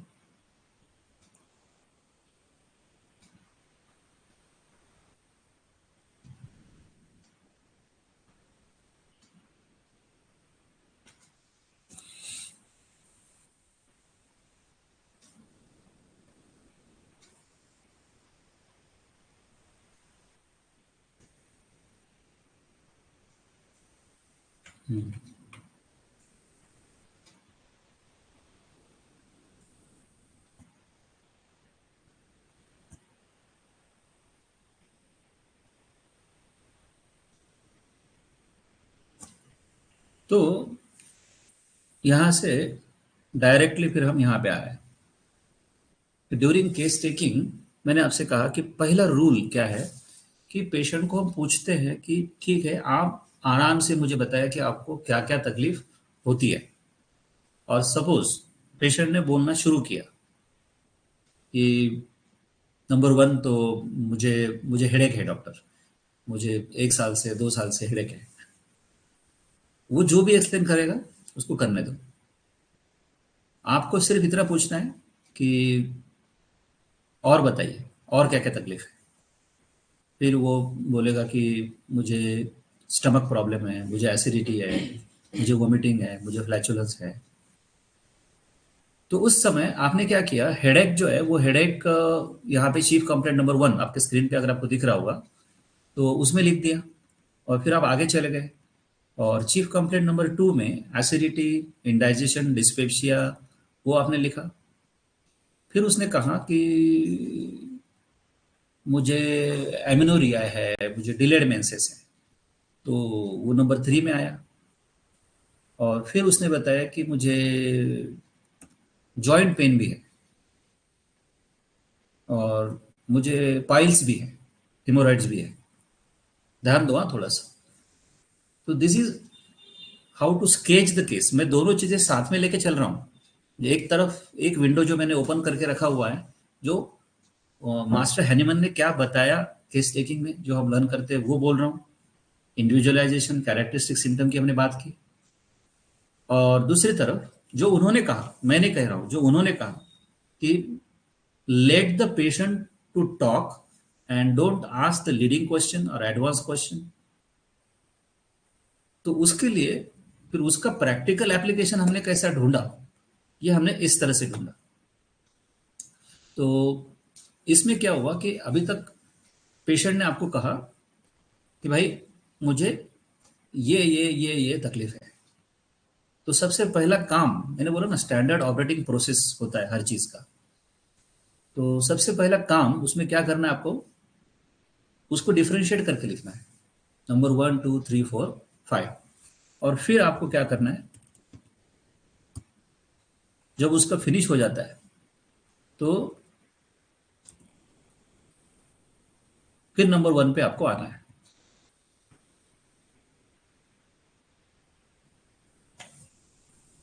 अब ये जो रिमेनिंग पार्ट है उसको आपको फिल करना है। इसमें आपको पूछना है, क्योंकि ये आपको आपके पास रेडी होना चाहिए। आपको पूछना है कि यस, हो गया क्या, आपका फिनिश हो गया क्या। Once allow the patient to make himself empty, उसको पूरा खाली होने दो, और फिर होने के बाद में आप स्टार्ट करो, तो वो बोलने में भी थोड़ा सा कन्विंसिंग होता है, इजी होता है। तो बोलता है हाँ इतना ही है। उसके बाद में डिटेलिंग स्टार्ट करो। अब आपका काम शुरू होता है, आपकी जो सीआईडी इंफॉर्मेशन है, जो कम्युनिकेशन है, वो शुरू होती है कि भाई साहब मुझे ये बताओ। भाई साहब ने यहाँ इस केस में तो फीमेल केस है ये, तो मैडम मुझे ये बताओ कि ये जो हेडेक है ये कहाँ पर होता है आपको। तो फिर वहां पे आता है आपका लोकेशन, और फिर आता है आपका सेंसेशन, पैथोलॉजी, ये किस चीज से बढ़ता है, किस चीज से कम होता है। ये तो सब आप लोग को पता है, लेकिन मैं थोड़ा सा उसको डिटेलिंग कर रहा हूँ। मुझे ये मालूम है कि आपको पता है, लेकिन ये समझ लो कि सपोज उसमें से इंडिविजुअलिस्टिक कैरेक्टरिस्टिक मैं कैसे निकालूं, इसके लिए सर मुझे बता रहा है, क्योंकि आपका लिखना और मेरा लिखना इसमें फर्क है। अब मोडेलिटी जो चाहिए ना वो पिक्यूलियर चाहिए, एकदम पिक्यूलियर मोडेलिटी चाहिए मुझे। जैसे पल्सेटेला के केस में हम लोगों ने देखा था, evening aggravation, female patient, 45 year patient with gastric complaints, ये सारी चीजें उसके फेवर में गई। तो जिस जैसे जैसे आप केस लेंगे, this is the way of case taking, this is the practical application of that doctor Hahnemann's instruction. तो ये सबसे पहला पार्ट है जहां से आपको कुछ क्रैक हो सकता है एट द लेवल। सपोज अभी ये हेडेक की केस है यहाँ पे, और हेडेक में राइट साइडेड हेडेक है, तो अगर लोकेशन परफेक्टली मिल रहा है आपको, राइट साइडेड फ्रंटल हेडेक है, तो वहां पे आप सैंग्यूनेरिया दे सकते हो। या फिर लेफ्ट साइडेड हेडेक है, तो वहां पे आप स्पाइजेलिया दे सकते हो। या फिर एक ऐसा हेडेक है जो सर्दी के साथ में होता है जिसमें फ्रंटल साइनोसाइटिस है, तो वहां पे आप काली बीज दे सकते हो। तो बहुत सारी चीजें तो क्रैक हो जाती है आपको चीफ कंप्लेंट लेवल पे, ये मैं बोल रहा हूँ। आगे तो हम लोग जाने वाले हैं पर्टिकुलर्स के बाद, फिर फिजिकल्स और फिजिकल जनरल्स, और फिजिकल जनरल्स के बाद फिर मेंटल जनरल्स, वो तो डिटेलिंग रहेगा। लेकिन जहां तक हो सके मैं आपका काम इजी करना चाहता हूं कि जितना करेक्ट आप वहां पे स्केचिंग करोगे स्टार्टिंग में ही, तो आपको कम से कम एफर्ट्स लगेंगे। बहुत सारे प्रैक्टिशनर्स हैं, नंबर ऑफ प्रैक्टिशनर्स हैं जो इसी लेवल तक प्रैक्टिस करते हैं, लेकिन वो गलत नहीं है। वो उतने इंटेलिजेंट भी हैं, उनको पता है, उनको मैथमेटिका पता है, उनको रिपर्टरी पता है। तो और थोड़ा सा शिफ्ट होके फिर हमारे बेसिक्स पे आते हैं।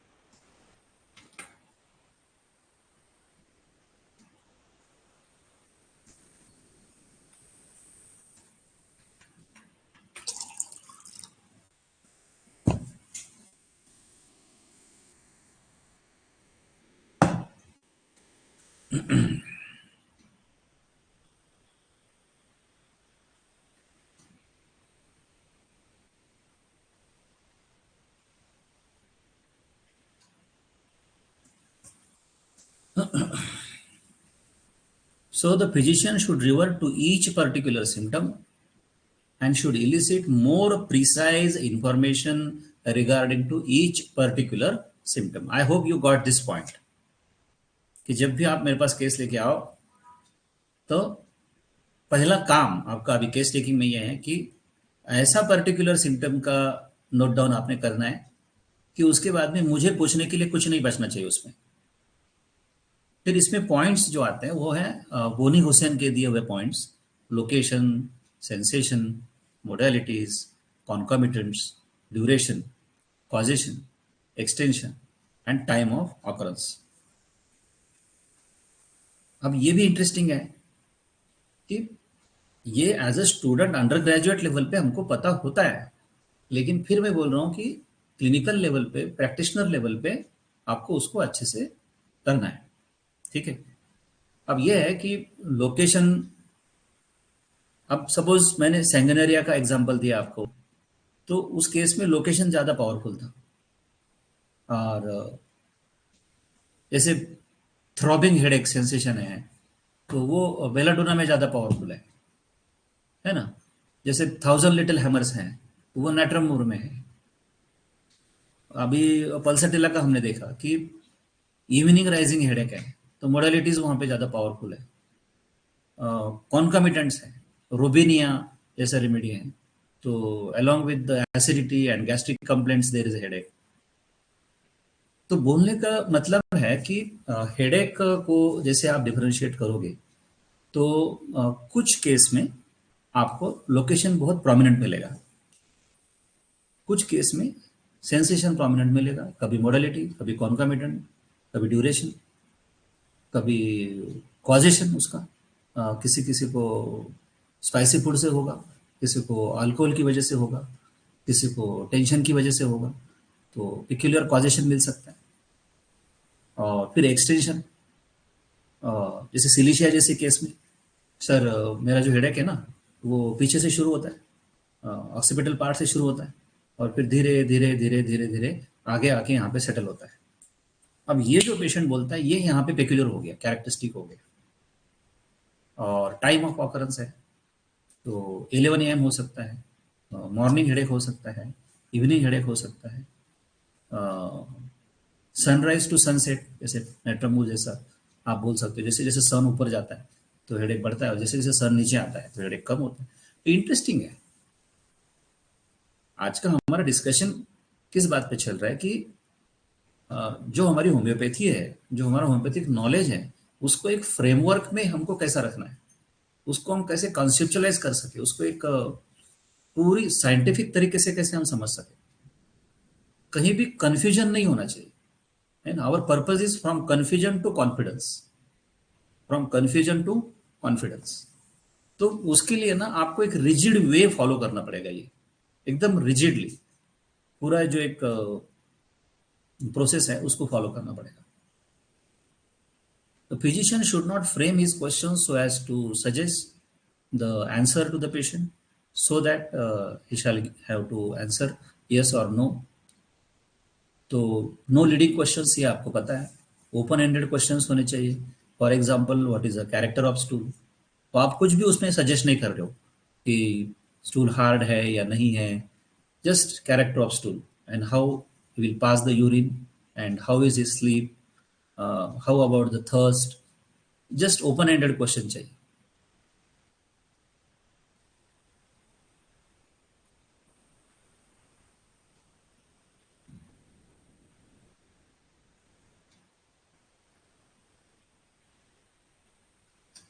And finally, the physician takes a note of what he himself observes in the patient and ascertain how much of that was peculiar to the patient in his healthy state. How the patient behaved during the visit, and whether he was morose or quarrelsome or husky or lachrymose, anxious, sad, hopeful. So this is also very important. ये तो conversation patient और physician का हो गया, लेकिन what physician observes वो भी important है।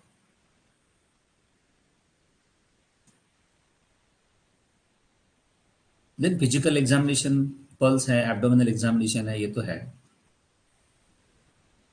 और फिर केस टेकिंग में एक चीज आती है कि causation, you have to find out that whether there is any particular causation in that giving case.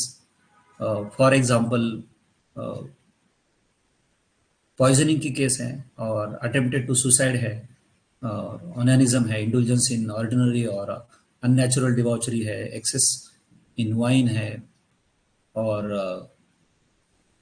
Eating habits है, पर्टिकुलर फूड हैबिट्स है, अनफॉर्चुनेट लव है, जेलसी है, डोमेस्टिक डिस्कॉर्ड है, वरी है, ग्रीफ है, माल ट्रीटमेंट है, सप्रेस्ड एंगर है, suppressed feeling है, अ, कुछ भी, ये सब चीज़ें अगर आपको कोई स्ट्रॉन्ग कॉजेशन मिलता है तो on that causation also you can prescribe.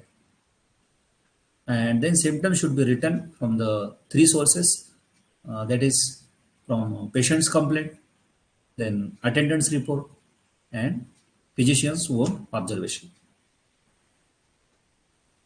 Exact expression used by the patient and his friend should be written down accurately.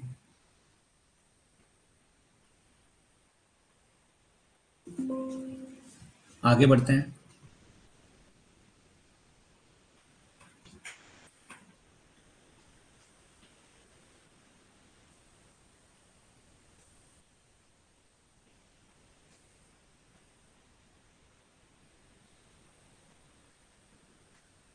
Hmm,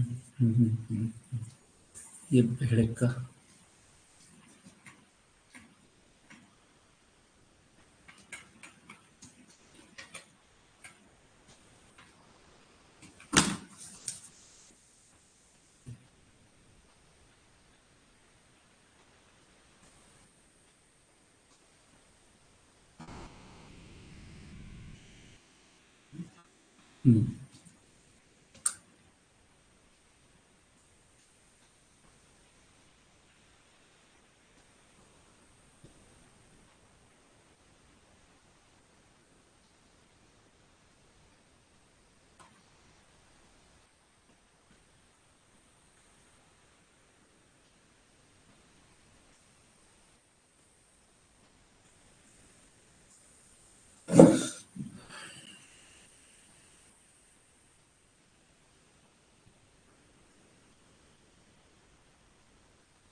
all right.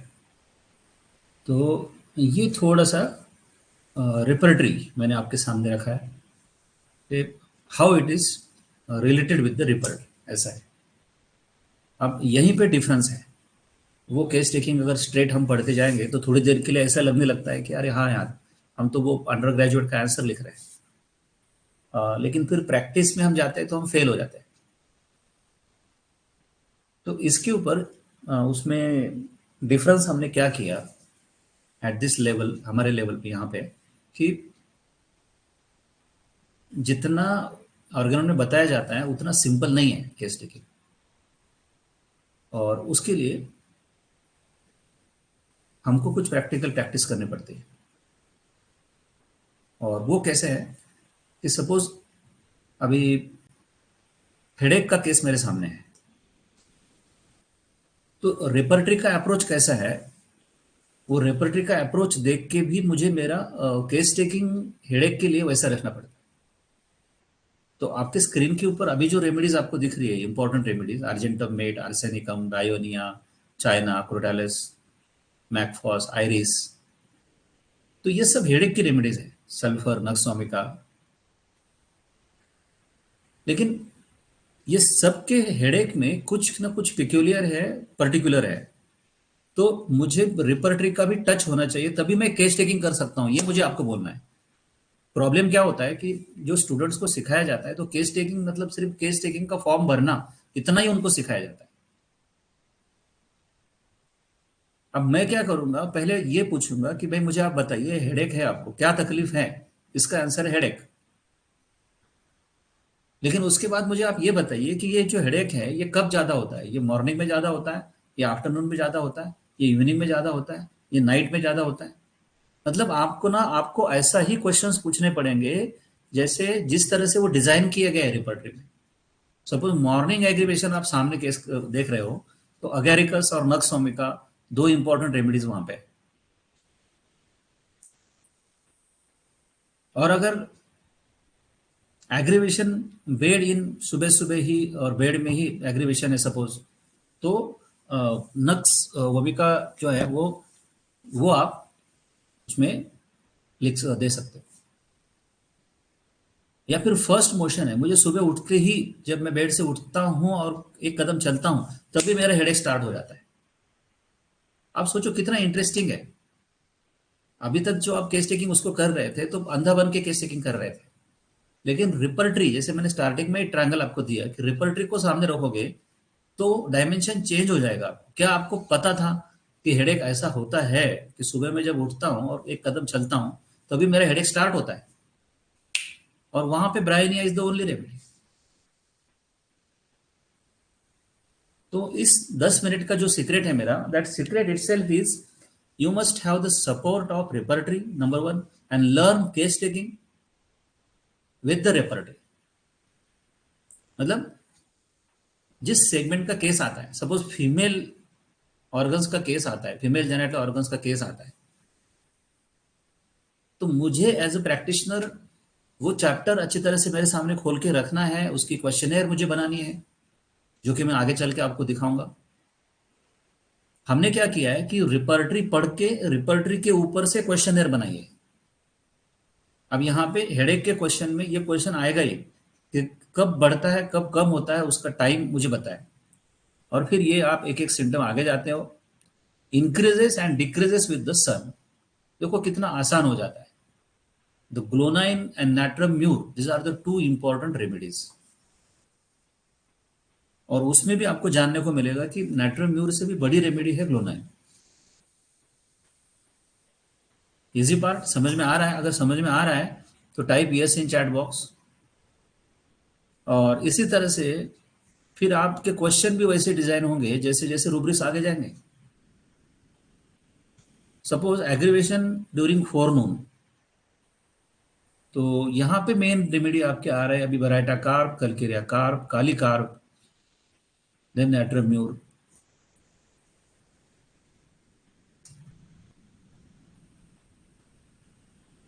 Then afternoon aggravation में बेलाडोना। इवनिंग एग्रीवेशन की बात हो रही है, ये देखो अभी इवनिंग एग्रीवेशन के लिए हमने प्रिस्क्राइब किया था पल्साटिला, उसके साथ साथ है kali sulph, sulphur, belladonna and allium सेवा।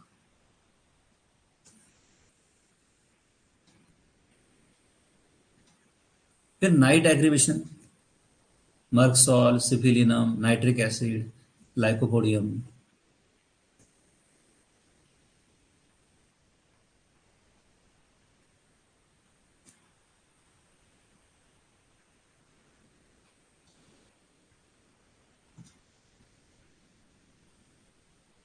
Alternating with abdominal and uterine symptoms. The only remedy is aloes. Alternating with asthma, calibrom.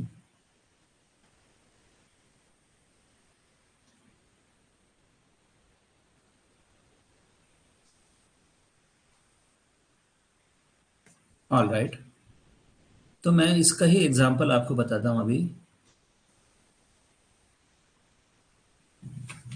यहाँ से निकल के हमको जाना होगा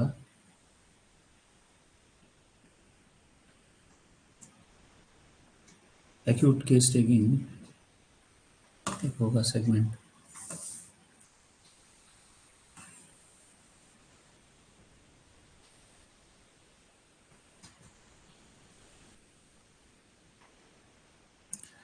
यस,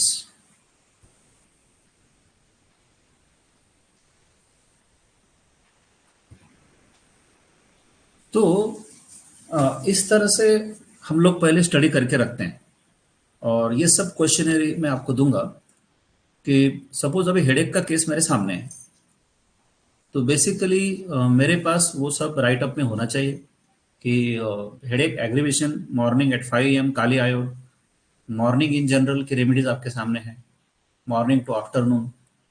तो ये हमारे क्वेश्चंस हैं। We will ask about the headache, alcoholic drinks, headache alternate with diarrhea,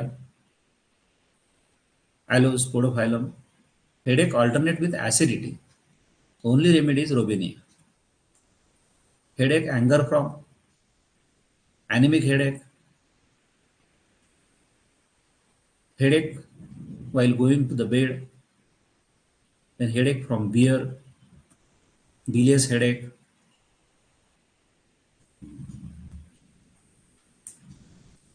headache from mental exertion, constant continued headache, congestive menses before and during, belladonna, gelsemium, sepia, and headache mental exertion from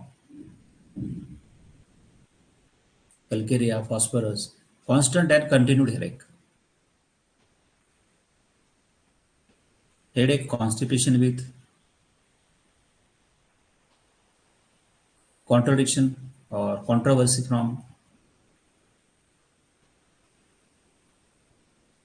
headache before eating.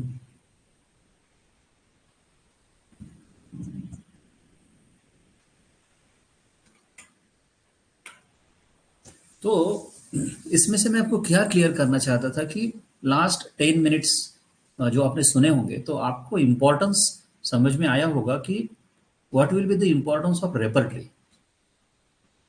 तो हम आप सब ने अपने अपने level पे सोचना है कि अब अभी तक कैसा केस टेकिंग कर रहे थे आप, मतलब आप केस टेकिंग फॉर्म भर रहे थे, आपको क्या क्या तकलीफ है मुझे बताइए, ऐसा करके भर रहे थे, या फिर आपके साइड हैंड में ये सब हेडेक जैसी इंफॉर्मेशन रखी हुई थी। हर डिसीज की इंफॉर्मेशन ऐसी होनी चाहिए। तो आज के लेक्चर का खास बात ही ये है कि जो वहां पे नहीं बताया गया ऑर्गेनम में या फिर नहीं एक्सप्लेन किया गया बिटवीन द लाइंस,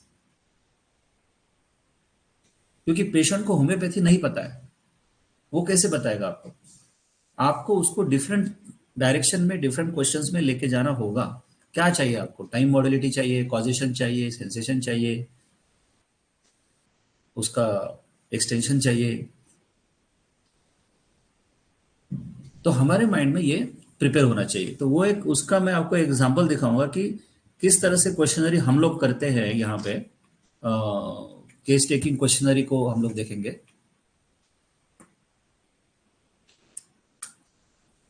कि वैसा स्टडी करने के बाद केस टेकिंग कैसे होती है।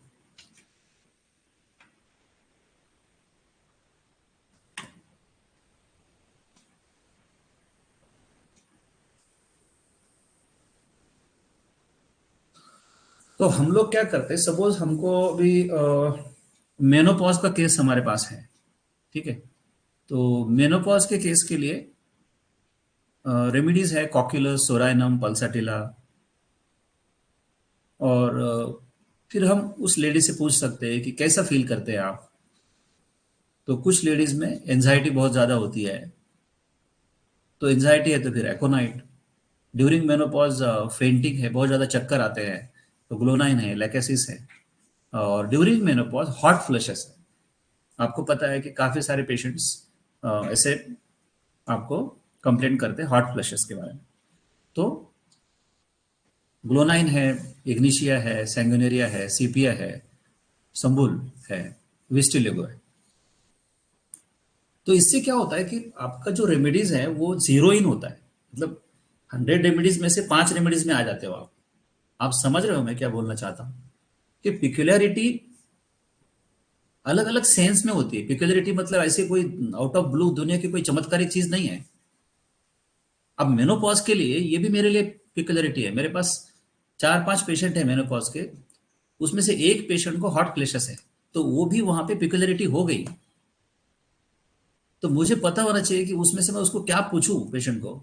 ड्यूरिंग मेनोपॉज हेडेक है, अगर अब सभी पेशेंट को थोड़ी हेडेक होगा, अगर किसी एक पेशेंट को हेडेक होता है तो वो हो गई उसकी पिक्युलरिटी, और उसके रेमेडीज चेंज हो गए। Sepia, sanguinaria, glonoine, साइक्लामेन।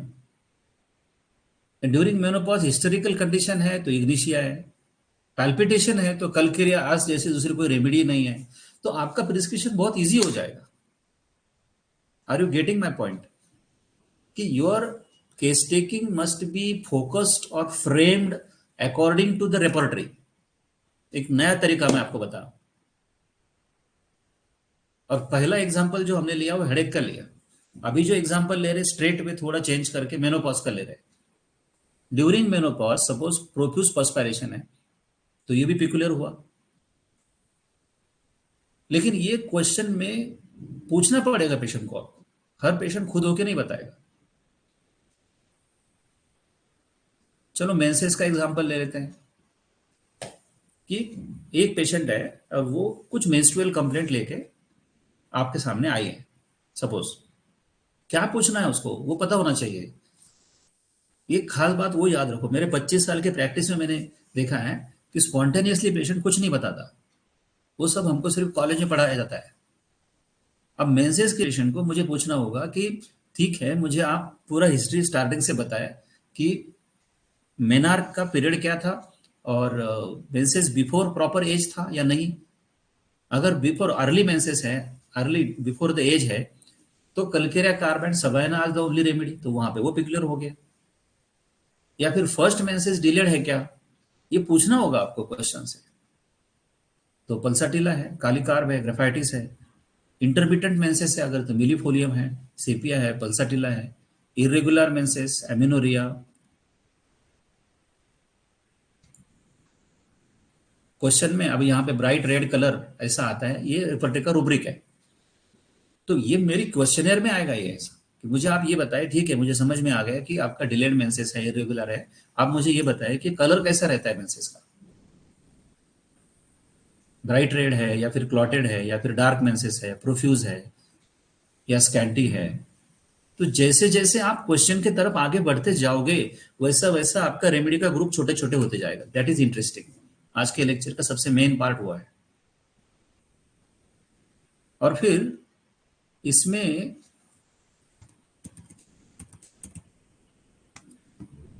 अगर इसी चीज को फिर कन्वर्ट देखें, क्योंकि समय कम है, तो अब हमने इसको कैसा डिजाइन किया है पेशेंट की लैंग्वेज में। ये आपकी स्क्रीन के ऊपर जो आपको अभी दिख रहा है, तो ल्यूकोरिया का केस है, हमने रिपर्टरी स्टडी की और हमको पता है कि हमको ऐसे ऐसे ऐसे ऐसे इंफॉर्मेशन यहाँ पे चाहिए। तो पेशेंट की लैंग्वेज में हम क्या पूछते हैं, अंगावरून पांढरं पाणी जातं का, केव्हा जातं। क्योंकि अब at the end case taking तो आपको पेशेंट से करनी है ना, पेशेंट की लैंग्वेज में करनी है। अब उधर रिपर्टरी में मुझे पता है कि ल्यूकोरिया के बारे में लिखा मिलेगा, leucorrhoea aggravated at morning, aggravated at day time, at afternoon, at night.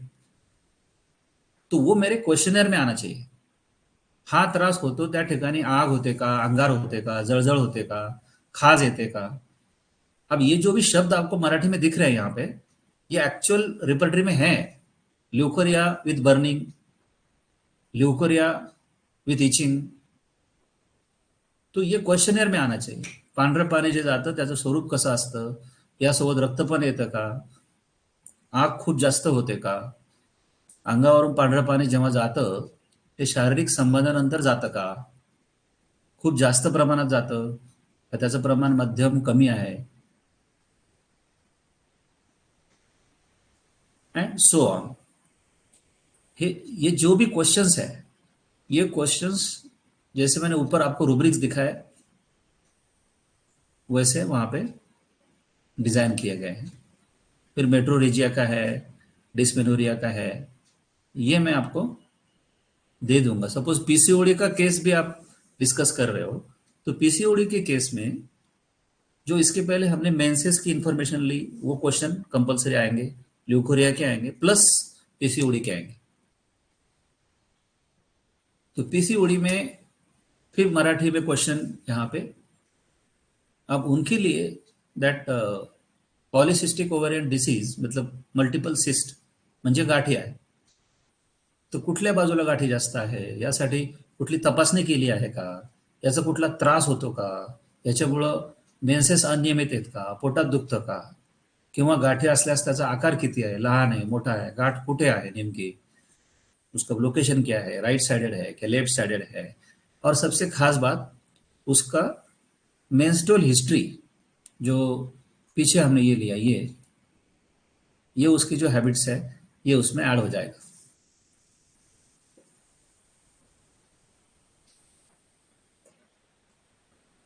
ये आज आपके लिए बहुत इंपॉर्टेंट है, क्योंकि इन जनरल जब पेशेंट आपके सामने आता था तो आप ब्लैंक हो जाते थे, आप रैंडमली क्वेश्चन पूछते थे।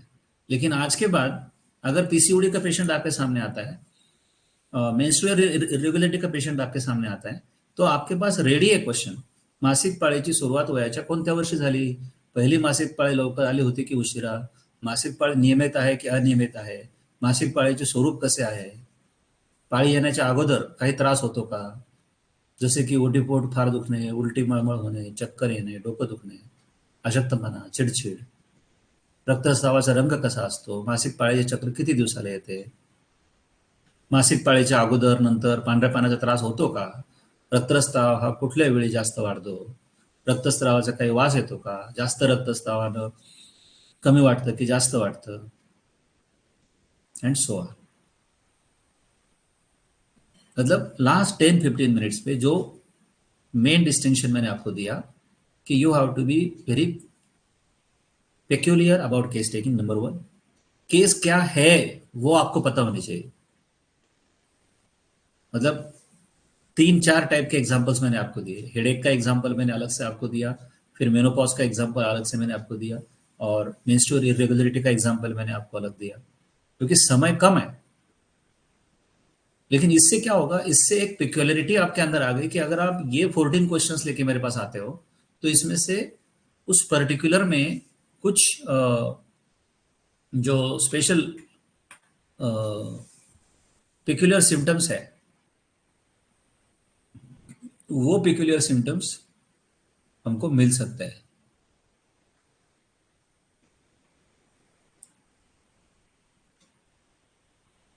हमारा केस पेपर कहाँ है?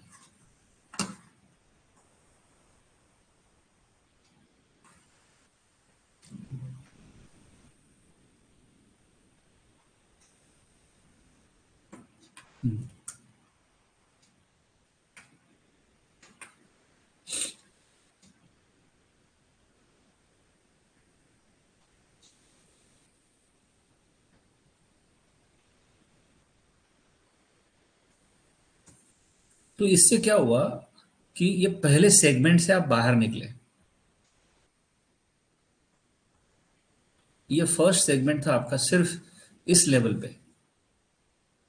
अगर आपको ये समझ में आ गया हो तो type yes in chat box. 1 minute के लिए मैं देखना चाहता हूँ, क्योंकि हर एक पॉइंट जो मैं बोलना चाहता हूँ तो वो उसका सही यूज होना चाहिए. Are you with me? So please type yes in chat box की हां सर, आम्हाला एवढं कळालं की कसं सुरुवातीला चीफ कंप्लेंट मधून पर्टिक्युलर्स मधून. Yes yes, thank you Shaheen, thank you Prateek, thank you Kunal, thank you Farhat, thank you Sonali. Yes. तो यस सर, कि हमको ये समझ में आया कि कैसे हम रेडी रहने चाहिए केस टेकिंग के लिए. मतलब एक आप हमको ट्रेनिंग दे रहे हो, कमांडो के जैसे हमको ट्रेनिंग दे रहे हो कि जो केस मेरे सामने आएगा उसका क्वेश्चनर मैं आपकी तरफ से मैं दूंगा आपको, वो आपको करने की भी जरूरत नहीं है, मैं दूंगा आपको. और उसके थ्रू आप जब जाओगे ना, तब आपके हाथ में होंगे पिक्युलर कैरेक्टरिस्टिक सिम्टम. ये था गैप, ये था सीक्रेट जो मैं आपको बोलना चाहता था कि मास्टर, और ये मैंने सोचा 25 सालों से. मास्टर हनीमन ने बोल के रखा था अंडर ग्रेजुएट लेवल पे कि after case taking you must have the peculiar symptom. मैंने सोचा आएंगे कैसे पिक्युलर सिम्टम. आप सोचो, कोई मेंस्ट्रुअल डिफिकल्टी वाला पेशेंट है और वो मेरे सामने आया तो वो कैसे बोलेगा, क्या बोलेगा वो. तो there is a role of repertory. उसके पहले का जो आधा घंटा था, मैंने ये भी प्रूफ किया कि there is a role of knowledge of materia medica. तो कैसे विथोलकास ने वहां पे प्रिस्क्राइब किया, कैसे केंट ने प्रिस्क्राइब किया, और नैश ने कैसे एलोज दिया, वो भी मैंने आपको बताया कि जो मेन रेमेडीज हैं उनका नॉलेज हमको होना बहुत जरूरी है. अब ये क्या हुआ, ये एक बेसिक लेवल है, ये सिंपल बेसिक लेवल का केस टेकिंग जहां पे हम क्रैक कर सकते हैं. Evening aggravation, afternoon aggravation, morning aggravation वगैरह वगैरह. लेकिन केस टेकिंग का पार्ट अभी चालू है, इसके आगे भी चालू है. तो अभी हम जो आगे जाएंगे तो हम जाएंगे फिजिकल जनरल्स की तरफ. तो फिजिकल जनरल्स में आपको दिखाऊंगा. लास्ट 7 मिनट्स है मेरे, और सेगमेंट्स तो काफी है मेरे पास. तो हाँ, एक बार मैं क्या करता हूँ, आपको फिर कॉन्स्टिट्यूशनल रेमेडी की लिस्ट दिखाऊं या फिर फिजिकल जनरल्स दिखाऊं. फिजिकल जनरल्स दिखा देता हूँ पहले. हाँ, नहीं वही है केस पेपर का. यस. अब नेक्स्ट काम आप क्या करते हो, ये करते हो. तो सेकंड पार्ट आपका होता है जो मास्टर हनीमन ने हमको बताया. कि आप मुझे पेशेंट का पिक्यूलियर कैरेक्टरिस्टिक लाके दो। तो एक सेगमेंट वो था जहां से मुझे पिक्यूलियर मिल सकता था, वो सेगमेंट था अबाउट पर्टिकुलर्स। अब आगे चलते हैं। दूसरा सेगमेंट ये है वेट, हाइट, जनरल अपीयरेंस। अब सपोज ओबेस पेशेंट है, डिस्टेंडेड एब्डोमेन है, राउंड फेस है, तो ऐसे पेशेंट के बारे में हम कलिकेरिया का सोच सकते हैं। हाइट के बारे में जैसे कुछ इंपॉर्टेंट रेमेडीज है, ट्यूबरकुलाइनम जैसे रेमेडीज है, या फिर फॉस्फोरस जैसे रेमेडीज है। टॉल है, लीन थीन है, स्टूप शोल्डर है। तो ऐसे फटाफट फिर वहां पर भी पिक्युलरिटीज आपके सामने आ सकते हैं। फिर आपने एग्जामिन करना है lymph nodes, systemic examination, respiratory, abdomen, CVS. और फिर एज अ मॉडर्न प्रैक्टिशनर आपके पास इन्वेस्टिगेशन भी होने चाहिए। पूरा hemogram, urine, blood, sugar, lipid, thyroid, liver, kidney, stool, sputum, blood serology, sonography, MRI, CT scan. मतलब आज जिस लेवल पे आप प्रैक्टिस कर रहे हो मॉडर्न लेवल पे, तो ये सारी चीजें जो एक एमबीबीएस एमडी पर्सन करता है, तो वो एग्जामिनेशन आपके पास भी है।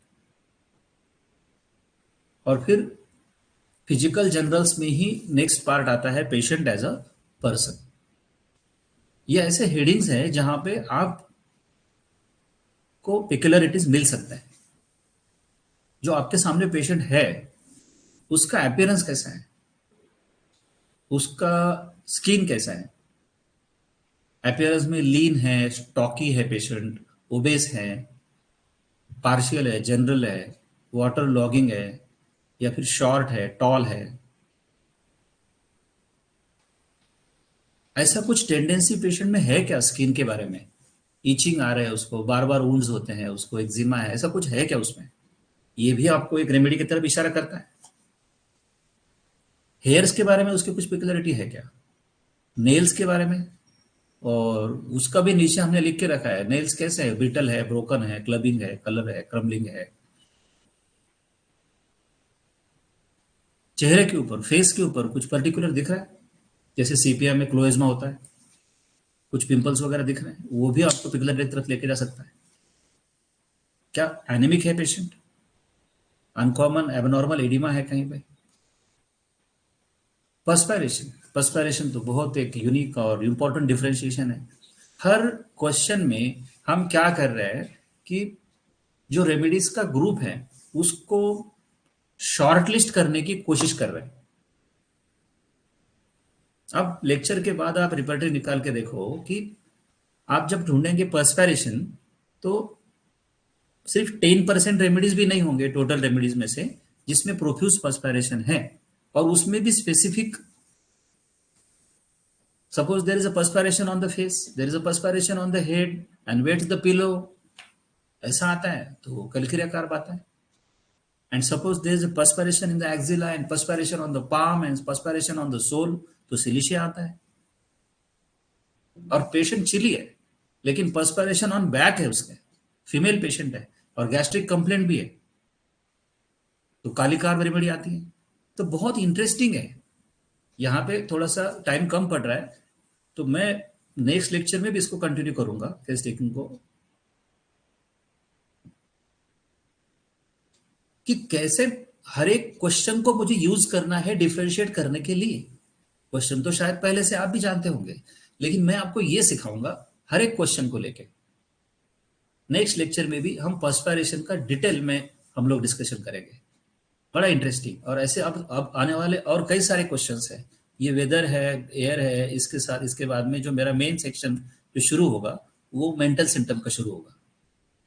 लेकिन इसके लिए आपको केस टेकिंग पार्ट 2 जो सेमिनार है, जो नेक्स्ट संडे का 10 बजे का सेमिनार है, वो आपको करना होगा,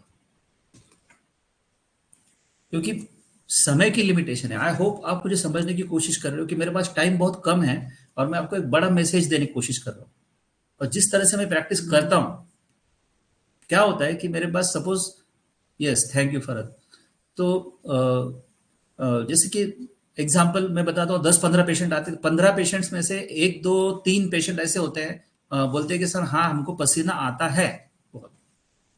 तो जैसे ही वो बोलेगा पसीना आता है तो उसके साथ क्या करना है, ये हम नेक्स्ट लेक्चर में देखेंगे। उसको आगे क्या पूछना, क्योंकि अब वहां से मुझे एक एंट्री मिल गई, मुझे एक हिंट मिल गई, एक मुझे चांस मिल गया कि मैं कैसे शॉर्ट लिस्ट करूँ ग्रुप को। And this is very interesting, ये बहुत इंटरेस्टिंग होने वाला है। और जैसे जैसे हम आगे जाएंगे मेंटल सिम्टम्स पूछेंगे, फिर और इंटरेस्टिंग हो जाएगा। और मुझे बड़ा अच्छा लग रहा है कि मैं अच्छी तरीके से आपको वो कन्वे कर सका। अब पहले तो बहुत सारा काम तो हमने चीफ कंप्लेंट्स पे किया, उसी लेवल पे हमने ये देखने की कोशिश की कि कितना सारा हमारे हाथ में है, कि हम कितना अच्छी तरह से डिफरेंशिएट कर सकते हैं, ये हमने देखा। I hope you are with me. Type yes yes in chat box.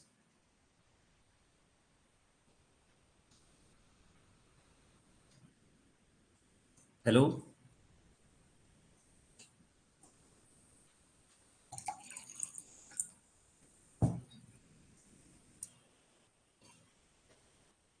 Yes yes, thank you thank you. अच्छा लगता है। Thank you Shakib. Yes yes yes. I hope you enjoy the lecture, क्योंकि वो जिस तरह से मेरा जो पर्पस है, वो पर्पस सर्व होना चाहिए। और केस टेकिंग एक बड़ा टॉपिक है, तो उसका बेसिक से लेके मास्टर हनीमैन का क्या कहना था और उसको हम किस तरह से अ, आज के इसमें कर सकते हैं, वो हमने देखा। यहाँ पे मेरा समय खत्म हो रहा है, और मुझे बहुत अच्छा लगा कि आप लोग आए।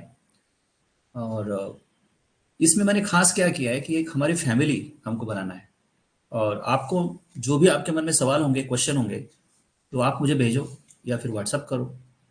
उसको फिर मैं एड्रेस करूँगा। और एक स्ट्रॉन्ग फैमिली इस तरह से बनानी है कि जिनको मैं रेगुलर मिल सकूं। अ, पहले कैसा होता था कि सेमिनार होता था, फिर उसके बाद शायद मेरे बिजनेस की वजह से टाइम नहीं मिलता था, या हम प्लान नहीं कर पाते थे। लेकिन अभी हमने एक खास चीज की है कि एक कंसिस्टेंट मीटिंग रखने के लिए संडे 10 AM हम लोग मिलने वाले हैं। और इसमें सिर्फ और सिर्फ मुझे वही स्टूडेंट चाहिए जो बहुत डेडिकेटेड है। अब मेरा नेचर ऐसा है कि ऐसा नहीं जरूरी कि सिर्फ मेरे ओल्ड स्टूडेंट ही हो, ये हो। कोई नया भी मुझसे जुड़ना चाहता है, लेकिन सिर्फ उसके मन में है कि उसको सच्चे दिल से उसको होम्योपैथी लर्न करनी है, तो वो भी मेरा क्लोज हो सकता है। तो ये एक फैमिली हम लोग यहाँ पे फॉर्म कर रहे हैं, तो मुझे अच्छा लगा। और नेक्स्ट टाइम आई होप कि आपके दूसरे जो फ्रेंड्स होंगे वो भी हमारे साथ शामिल होंगे। और जो मेन पार्ट है वो नेक्स्ट मीटिंग में हम लोग डिस्कस करने वाले हैं। ये एक पॉइंट मुझे शेयर करने का था। और जाते जाते, ऐप को तो आप डाउनलोड कर ही चुके हो, अब उसको कन्वर्ट करके ऑफिशियली जो वो छोटा सा वहाँ पे एक आइकॉन आता है कि 99 रुपीज़ के कोर्स का, तो वो एक नॉमिनल रखा है हमने। आपको भी पता है कि 99 रुपीज़ में एक पिज्ज़ा भी नहीं आता है। लेकिन ऐसा है कि ये जिस तरह से ये क्लास प्लस के थ्रू ये ऐप हमने डेवलप किया है, तो इसका एक वो मिनिमम एक प्रोसेसिंग फीस है, उसके बगैर क्या होता है कि वो फंक्शन ही ऑपरेट नहीं होते। तो अब मैं चाहता हूँ कि आप सब लोग उसमें कन्वर्ट हो जाओ, ताकि हमेशा के लिए आप एक परमानेंट मेंबर बन जाओगे। और ये जो रिकॉर्डेड लेक्चर है, ये वहाँ पे आपको हमेशा के लिए अवेलेबल मिलेंगे। तो आई होप कि आप वहाँ पे कन्वर्ट हो जाएंगे। और फिर से एक बार सबको thanks and good day and bye bye.